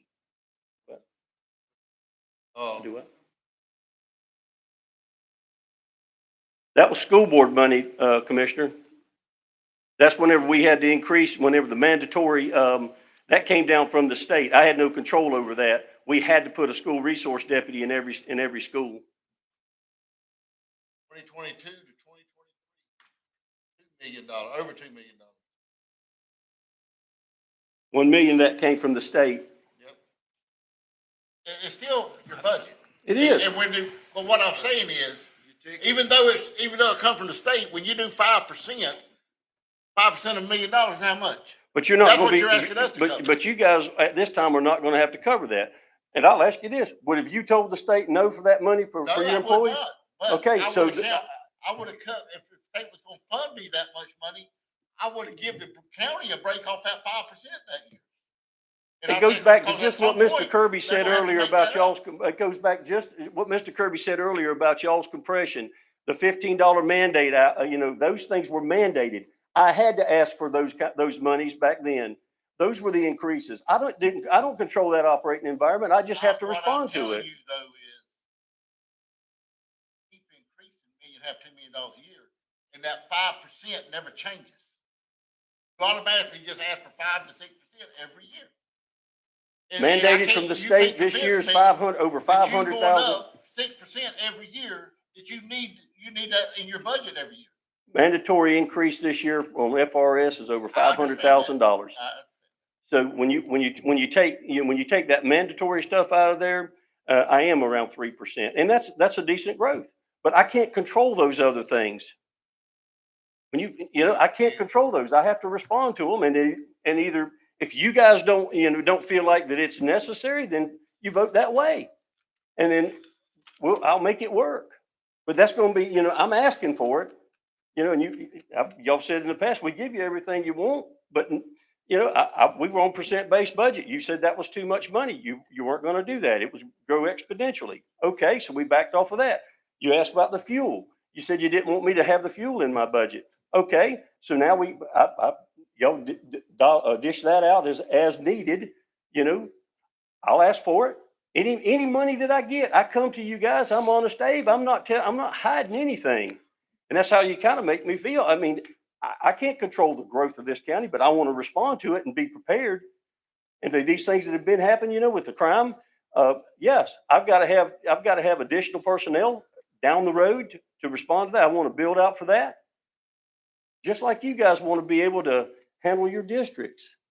Y'all want to provide Mr. Kirby the assets he needs, so whenever y'all got a problem in your district, that they can respond accordingly. But y'all got issues too with your Mr. Kirby's personnel, with budget your ain't pay and all gonna that. I'm just going to fight for mine as well, and I hope we can meet in the middle and make it work. Bottom line. I'm just telling you, not sustainable. Can't get to a $22 million budget and say, I'm just gonna go 5% a year. Well, And that's, you look at the math, that is what you're doing.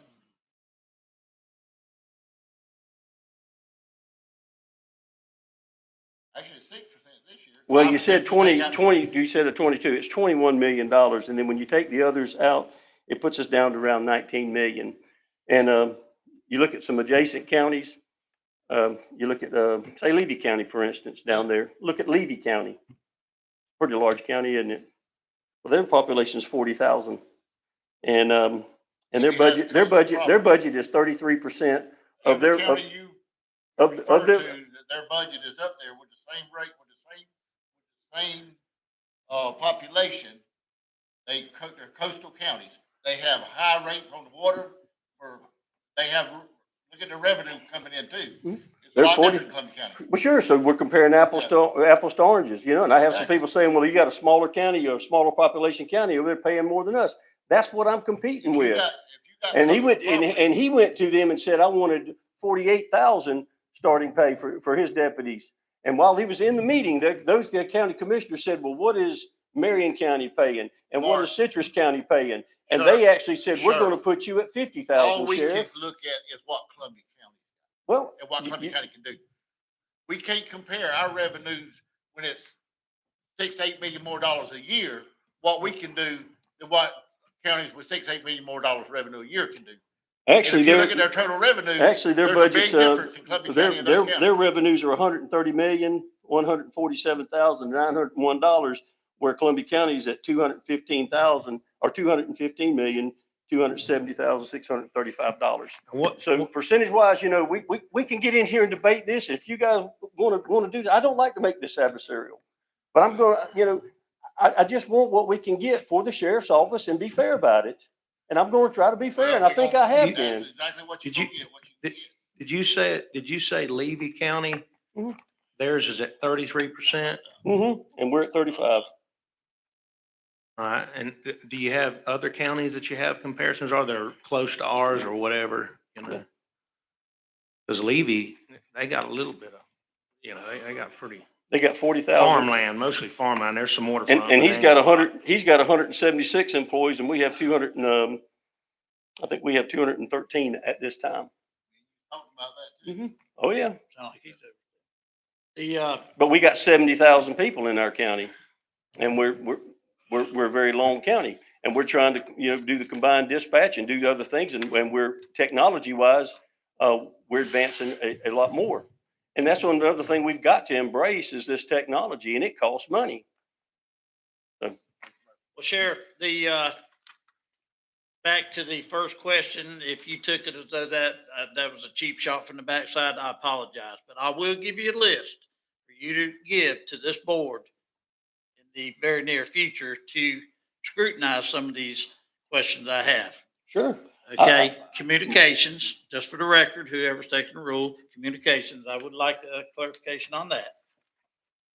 And then you get into school resources, I just seen there was no increase on that. It was just simple, you know, I was just wondering, apparently with the extra officers, commend you, I guess that's helping out. We don't need the extra officers in there. That's a good sign. No, is what I came up what you have to understand about the school resource is that the school board funds, I think we fund 60, they do 60, we do 40% of that out of our budget.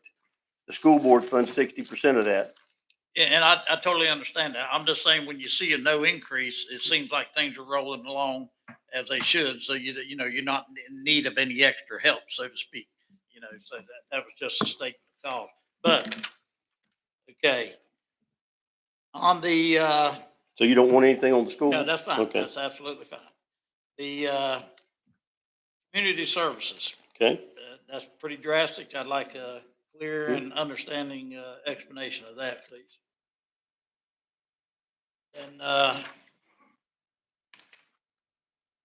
courthouse, I noticed there was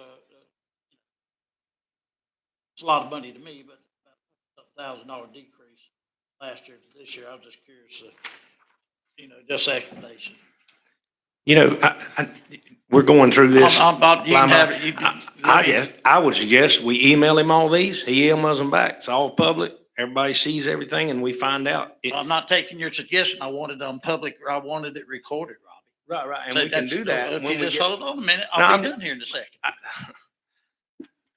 The corrections had a $200,000 increase, and that's fine. Just, you know, this explanation. But also, Sheriff, of course, you know, whenever the sheriff's office went with the current insurance issues that was there, I mean, the insurance, I'd like to see a comparison, David, you and the sheriff maybe work together and see what his net cost really is compared to ours. Are you getting an increase, Mark, or are you getting a decrease? Just to kind of, because you've asked us to look at it coming on. And of course, our professional that we hired in here a couple of years ago recommended not to. And so just, you know, just a couple of years under the bridge. So let's see what the explanation is. But to touch on a couple of things that Mr. Ford touched on, Mark, we, as the 5 commissioners, are over, you know, we're stewards of the whole county budget. You're stewards of the sheriff's budget. And yeah, I have called Mark Hunter tight before. I know how he is. He's not he doesn't run around super wasteful or nothing like that there. I do have questions on some issues, but whatever. But my point is simply this, is that I've got a lot of friends in the county just like you do. But when 3 sheriff's officers come to my house, sit in my pool house, and I've got to explain to them in clarity, why don't you ask the sheriff this? Well, we all know the answer to that. They don't want to. but they entrust me enough to share this with them. I've heard, exact quote, I heard that you, Board of County Commissioners, gave out enough money last year to where everybody, sheriff's office included, could give a $3 an hour across the board. I didn't get that. And my simple question is, I can't answer that. That's in between you and the sheriff's office. That's simple as that. You know, these are the things that we're faced with, Mark. You know we are. And, you know, and it's just, I've got to, do I owe these guys and ladies an explanation? As best as I can provide, and opening this up, what you presented, I got all 6 of them, So, all 7 of them. Hold on a minute. I got all 7 of these from the day I sat in this seat. And I just go from one to another, one to another, one to another. And it's like I said, this is how us and the sheriff's office works together on, this is the tools I got to provide with the money. Once it gets into the sheriff's checking account, I can't do nothing about that. So I think you, and you're going to go down as a great sheriff in Columbia County. There ain't doubt in my mind. But my point is, I can't answer that question to them. And you know, and I don't even have a suggestion for you how to hold that. Now, you know, a few years ago, it wasn't that way. We up here, this 5 was just doing 100% wrong, but it's flipped now. And they're saying, oh, heck. So I've got them questions answered, Mark. And I would just wish you would answer them for them. You know, I give you your money, you know, so that's just, but so do you have any of the county employees that come to you and discuss the pay raises and things that they get? 100% guarantee you I do. So you have, Absolutely. you meet with individual employees, from the county about, I have- about their departments and what's going on with their department raises? I've had numerous employees come to my little shop over there on Railroad Street and discuss raises. Promise you that. Okay. It's out there, whether you don't know it or not. Promise. It's out there. They But wanna know then, why. what I get back is the commissioners said that they gave you the money, they gave you enough money to do across the board raises. There's some truth in what that statement is It's there. absolutely true. Yes, I could have not Ain't funded no new. some truth in it. It's absolutely true. Well, I mean, I just- will you let me I'm just finish? saying, it's not, there's some truth to it. Yeah, if you It's take, absolutely true. will you let me finish? Yeah. I'll just Okay. clarify that. I am. So, yes, there's truth in there. You take the overall budget of what y'all gave me, and then when you start breaking down into the line items to cover reoccurring cost of maintenance for computers, FRS, increases, all of the insurance, all of the different things. Well, there's a slot in there, what you gave me for personal services. Now, could have I taken all that money from those other line items and moved it in there and said, yes, everybody could have got that? There's truth in that. But I wouldn't be able to run the sheriff's office for the other things. No different than you guys could take and give everybody in the county across the board raise. So there's truth in it, but then again, it's how you interpret it. So I'm doing everything I can, and I don't mind answering any questions, and I don't mind doing it publicly, but I just, again, Commissioner Murphy, if you've got questions, you can call me anytime, and I'll sit down with you. And Commissioner, I commend you last year, Commissioner Ford. You came and we sat down, and it was and you said you'll be glad when this is over, and that you don't look forward to I it. don't like budget time. I made it clear I don't like budget time. So, Because I don't like the confrontation about budget. But at the end of the day, if you have a hard time understanding, we're responsible for the budgets of everybody in this county, not just the sheriff's office. Mhm. So Well, we gotta I think make that sure y'all missing- everybody can operate, I think y'all not just miss. the sheriff's office can operate. I think y'all misinterpret And we never, my zeal for trying to get everything I can as me not understanding. I understand more than you guys realize. what we don't understand is why you feel the need to basically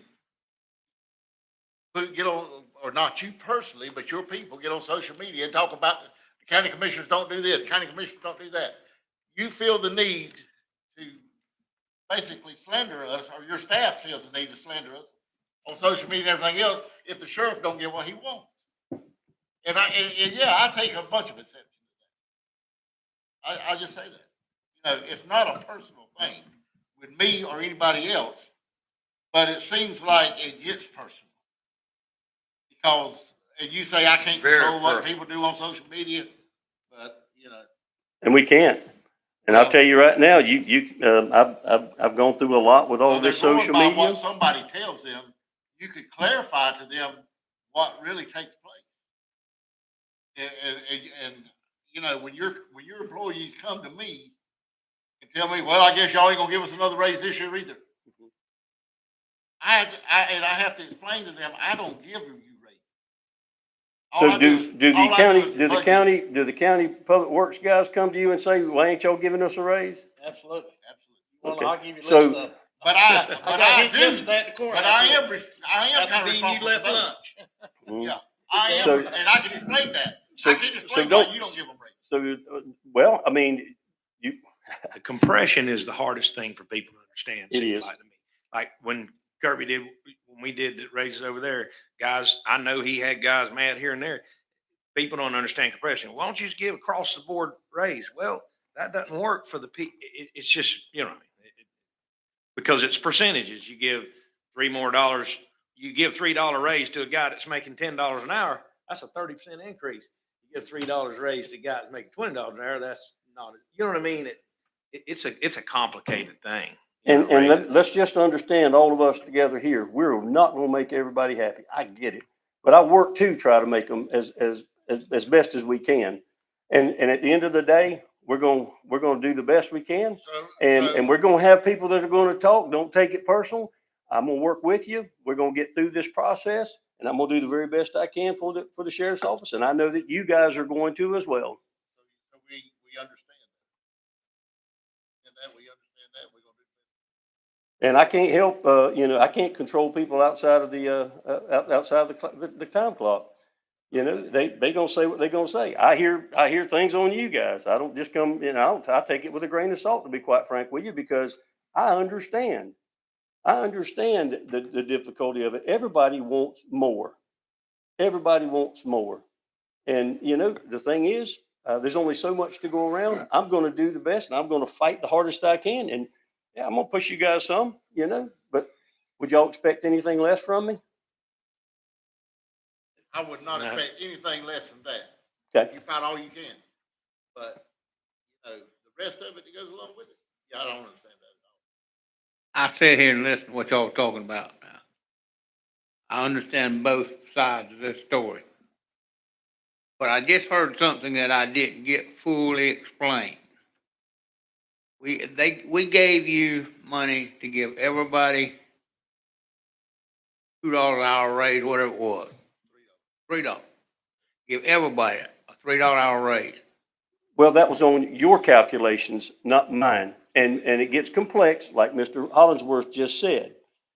When we have a step pay plan and we're adjusting brackets, and even if you don't have a step pay plan, when you do a pay raise across the board, a percentage pay raise, and also when you guys figured in the percent increase, we have high risk employees, and that or that factor, I guess you would say, was not the same as what the regular employees get.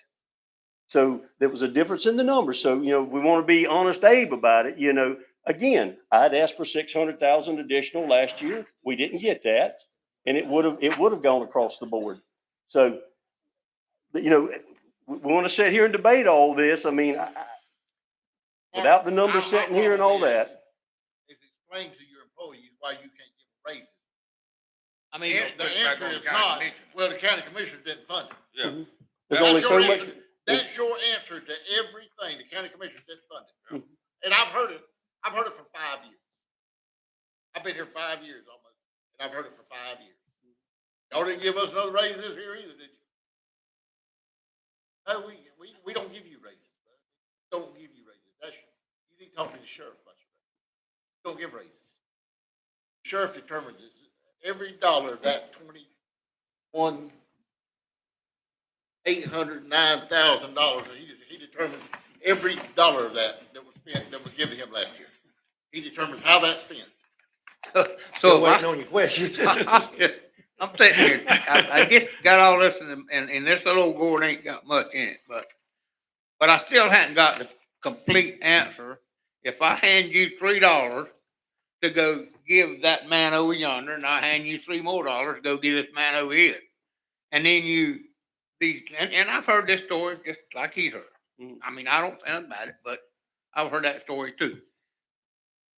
But this guy didn't get his $3, but this man over here got his $3. Now, I mean, you say that's your money, you do what you wanted with it. But if we ask you to give them $3 an hour raise, I mean, I don't understand that.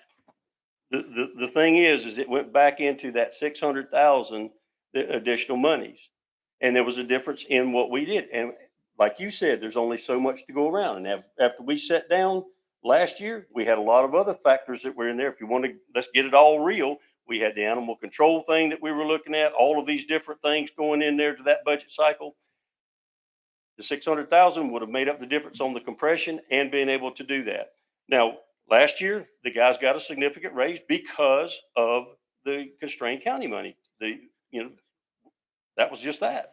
But I also was able to get that up to the lieutenants last year to fix that portion of it. My senior staff didn't get half of their compression. And I explained that to them. But you can explain it to folks out here, and the people that aren't behind the scenes understanding the numbers like you do and like I do, they're gonna hear what they want to hear. That's just the way it is. It's always been that way. And you can sit there, and I've had meetings with my staff and told them, I've had leadership meetings and saying, here's what we got, here's what's going to happen, but they're going to take it and run with it as they want. So I can't control that. Sheriff, if I may. Mr. Powell picks on me all the time during budget time because I use round numbers. To me, that's the way my brain works. To answer Commissioner Phillips's question, the board cannot ask the sheriff how to fund his employees as far as who gets the raise and so forth and so on. For clarity purposes, last year, we give $3 an hour, 336 employees on the board side. Am I thinking right? 326, 336, 336. That equated to X amount of dollars. I use round numbers, 200 plus employees with the sheriff's office. Got a tad over $1 million from Tallahassee. He is correct. We didn't get into the weeds about high risk and extra hours, but round numbers, we took 212, something like that, employees, times $3 an hour plus regular benefits, et cetera. That equated to a number. Our opinion, he had $1,047,000 from the state. You subtract that number from the overall number, that left a balance. Sheriff, which he has the ultimate right to do, says, I'm not going to do it that way. I'm assuming that. He basically took another avenue and the approach that he desired.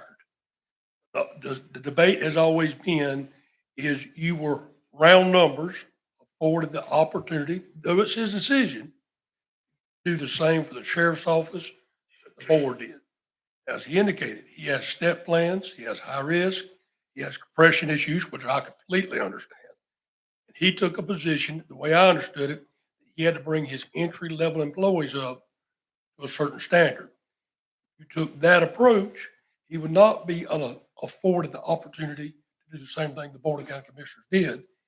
And I see both sides of it. He is the sheriff. But I think, does that clean that debate up a little bit?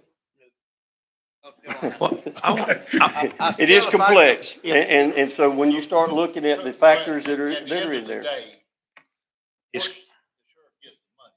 He gets to do what he wants. But we can't tell him how to spend that money. I understand that, but if you say, Sheriff, I'm giving you $3 to give this man and everybody else, why didn't he give it to everybody else? Because he don't have to. He can go how he wants to. because he And that's has, always been- Because it's not Because he that has- simple, Commissioner. because he Phillip. has different step It is plans that and all simple. that. No, it's not, Commissioner. Not whenever you don't get the retirement factor in there, which is at high risk. And he did a blended rate. Is that not true, Mr. Kirby? Round numbers. Round numbers. Round They did a round number and I'll tell you right now, I'm very proud of my finance director. We get down to the penny, and that's where Kevin and I've had those conversations before about we're dealing with this project. We're going to round it off up here. And I'm like, I want to know to the penny. Sheriff, if I may defend my position, as you well know, we deal with millions and millions of dollars. And I'm not getting in this debate by no means, but when you're dealing with $20 million, to me, it's easier to round it off and let all those smart people get the details. Well, So, The other day, last year, the board gave $10 an hour.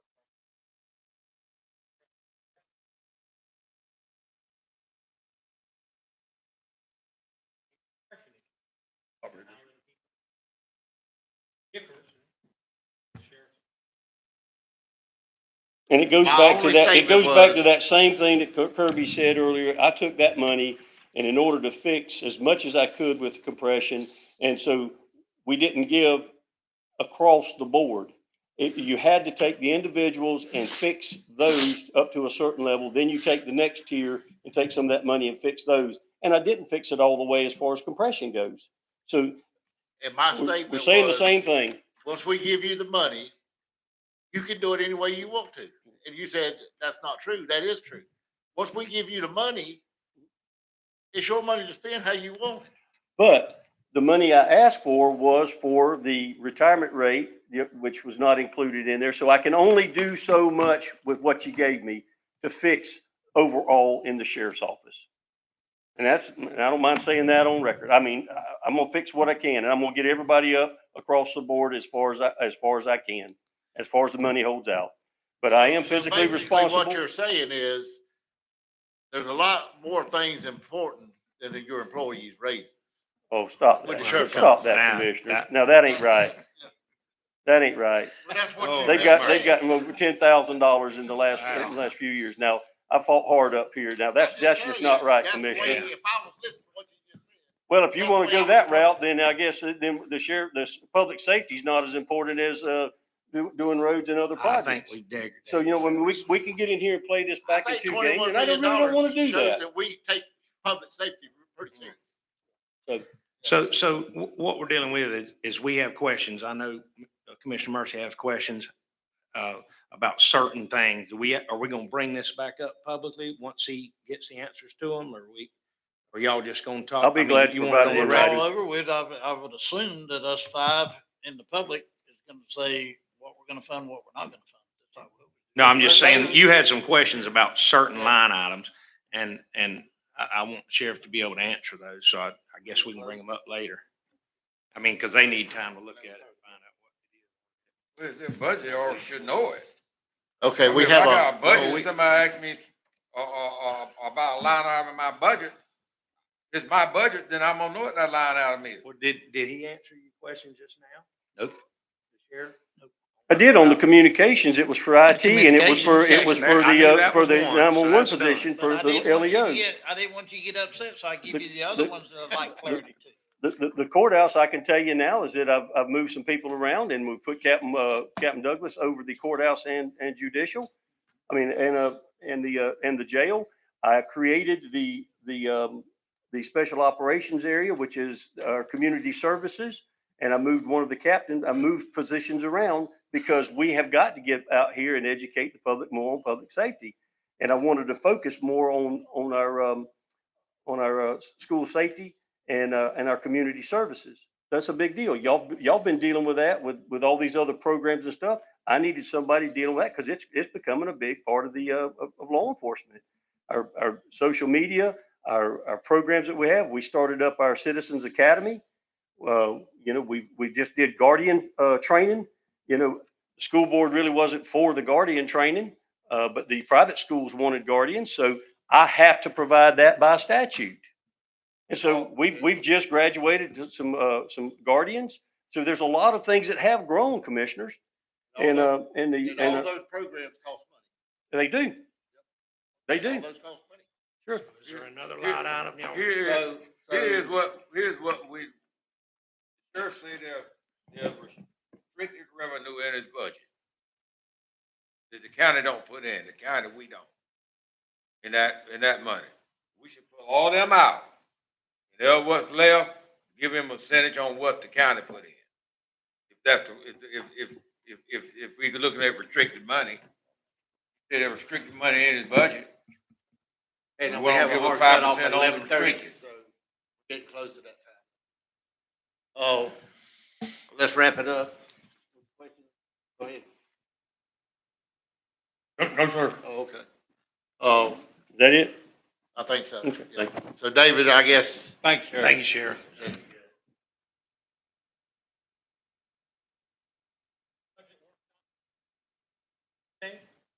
It's when? Next Thursday, 17th, 9 a.m.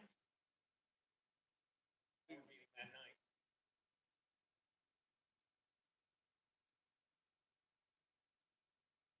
Sheriff, if I may, just one thing that I definitely learned in this budget workshop today. Sheriff, what was it? I said chair. Oh, I thought you said sheriff. I was like, he gone. No, it's just simply, as, staff explained, and, we hear compression. And, you know, the years of working, you know, at PCS, Occidental, whatever we called it, some of your large companies throughout the you become a class 1 bulldozer operator that you cap out. And it's just something I would challenge staff to consider, you know, as we're going into the future, because there's a day, as Mr. Ford elaborated, found out, you know, years ago on the sheriff's budget, as far as the percentage-based budgeting, sustainable, in my opinion, I think. My point is simply this: you cap out.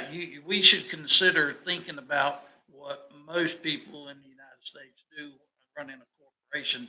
You cap out at this position, but you also take care of them people on their, you know, their 5 years, 0 to 5, 5 to 10. You give them that merit raise for that, because as Robbie said earlier, when you get to doing these percentages on some of these high dollar figures, you know, that's where it kills you. Go ahead, Kevin. I completely agree with everything you said. I want to remind this board, and I'll be happy to bring it back next Thursday, at whatever appropriate time it gets done. That decade, the minimum wage requirement threw us in a tailspin. And it created a monster that this guy right here and I have just wrapped around there, and Mr. Powell's helped a lot. We are trying to overcome that. If you look at that, was a 20-year history, you could almost, it might be a 25, it might have been a couple of years that was, but day in and day out, it was 3% a year at the overall grand plan of things.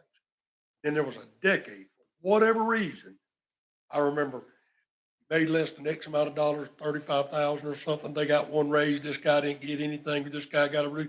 It was very obvious, and I'll just say it. The whole intent was to get the bottom end up. Well, nobody saw the $15 an hour deal coming. When that happened, it threw us in a tailspin.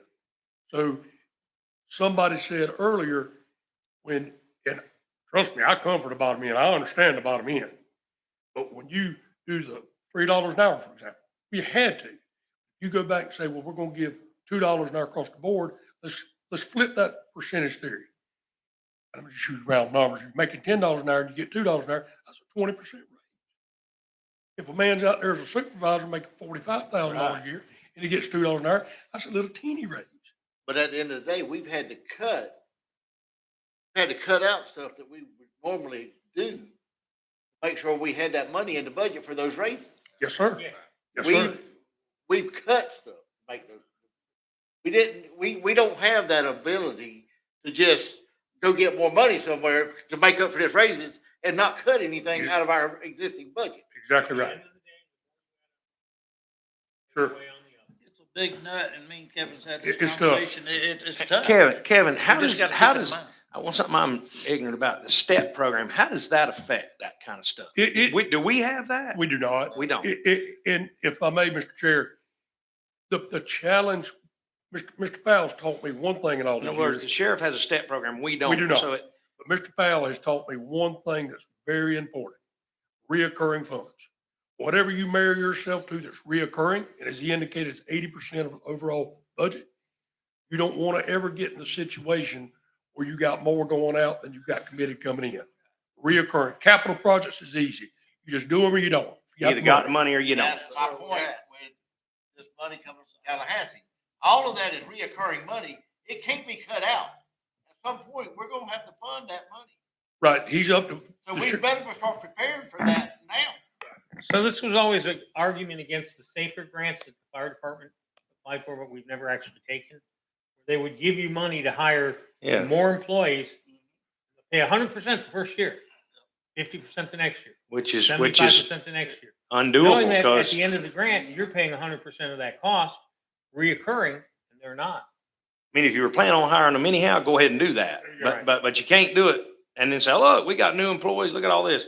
2 years from now, you can't fund it. Your revenues don't increase. Right, if your revenues ain't increasing, your money ain't. And that's why we need, in my opinion, we gotta tighten up. We needed to tighten up a year ago, but on all capital projects, I believe. A lot of them, you know. I know, I sound like I'm not wanting to do a lot of things, but at the end of the day, you only got so much money. And. That's you what know I'm all saying. these all of these are reoccurring costs that you're talking about. And, you know, at some point, that revenue's gonna dry up. You're gonna have to fund that. You can't just cut it out. It's already there. It's reoccurring money. You got to fund it out of the budget. So, you know, But some capital projects we do every year are, you could call them capital, you could call them reoccurring because we're doing a lot of them, you know? I don't care what you say, you spend $2 million on a building this year and then 1.5 next year, you reoccurring it, you know? And so I just think there's sometimes we need to really look at what we're doing on capital projects, because like you said, the more money you save on capital projects, the more money you can finance. Go ahead. But we still got to look at major capital projects. We got a problem in Ellisville, got to be fixed. Oh, yeah, but that place down there brings in money. Yeah, but we got to have the money in front to do what we got to do down there with. We got a water line that we got to run at well, that's how we Megacite. increase the revenues coming Right. in. We increase revenue by spending money, Yeah. but it's like any other business. You can't go overboard. You can't. Ron measured cost of growing pains. Yeah. Yeah, you know, it's, good. Like to me, It's that tough. thing down in Ellisville, how much tax revenue do we get off that one gas station? A bunch of money. Gas on mugs, but Yeah, 600,000, something decent. It's okay to do that. I mean, that's something that makes money. So. Yeah, but we got, Ellisville, we talking about somewhere probably $40 million. Good we need to do down there. That's a capital project that got to be funded. anybody else, anything? Make a motion to adjourn? Oh, well. Thank you. And you made it by 11:25. Perfect. Made it by 11:25. Done it all day yesterday.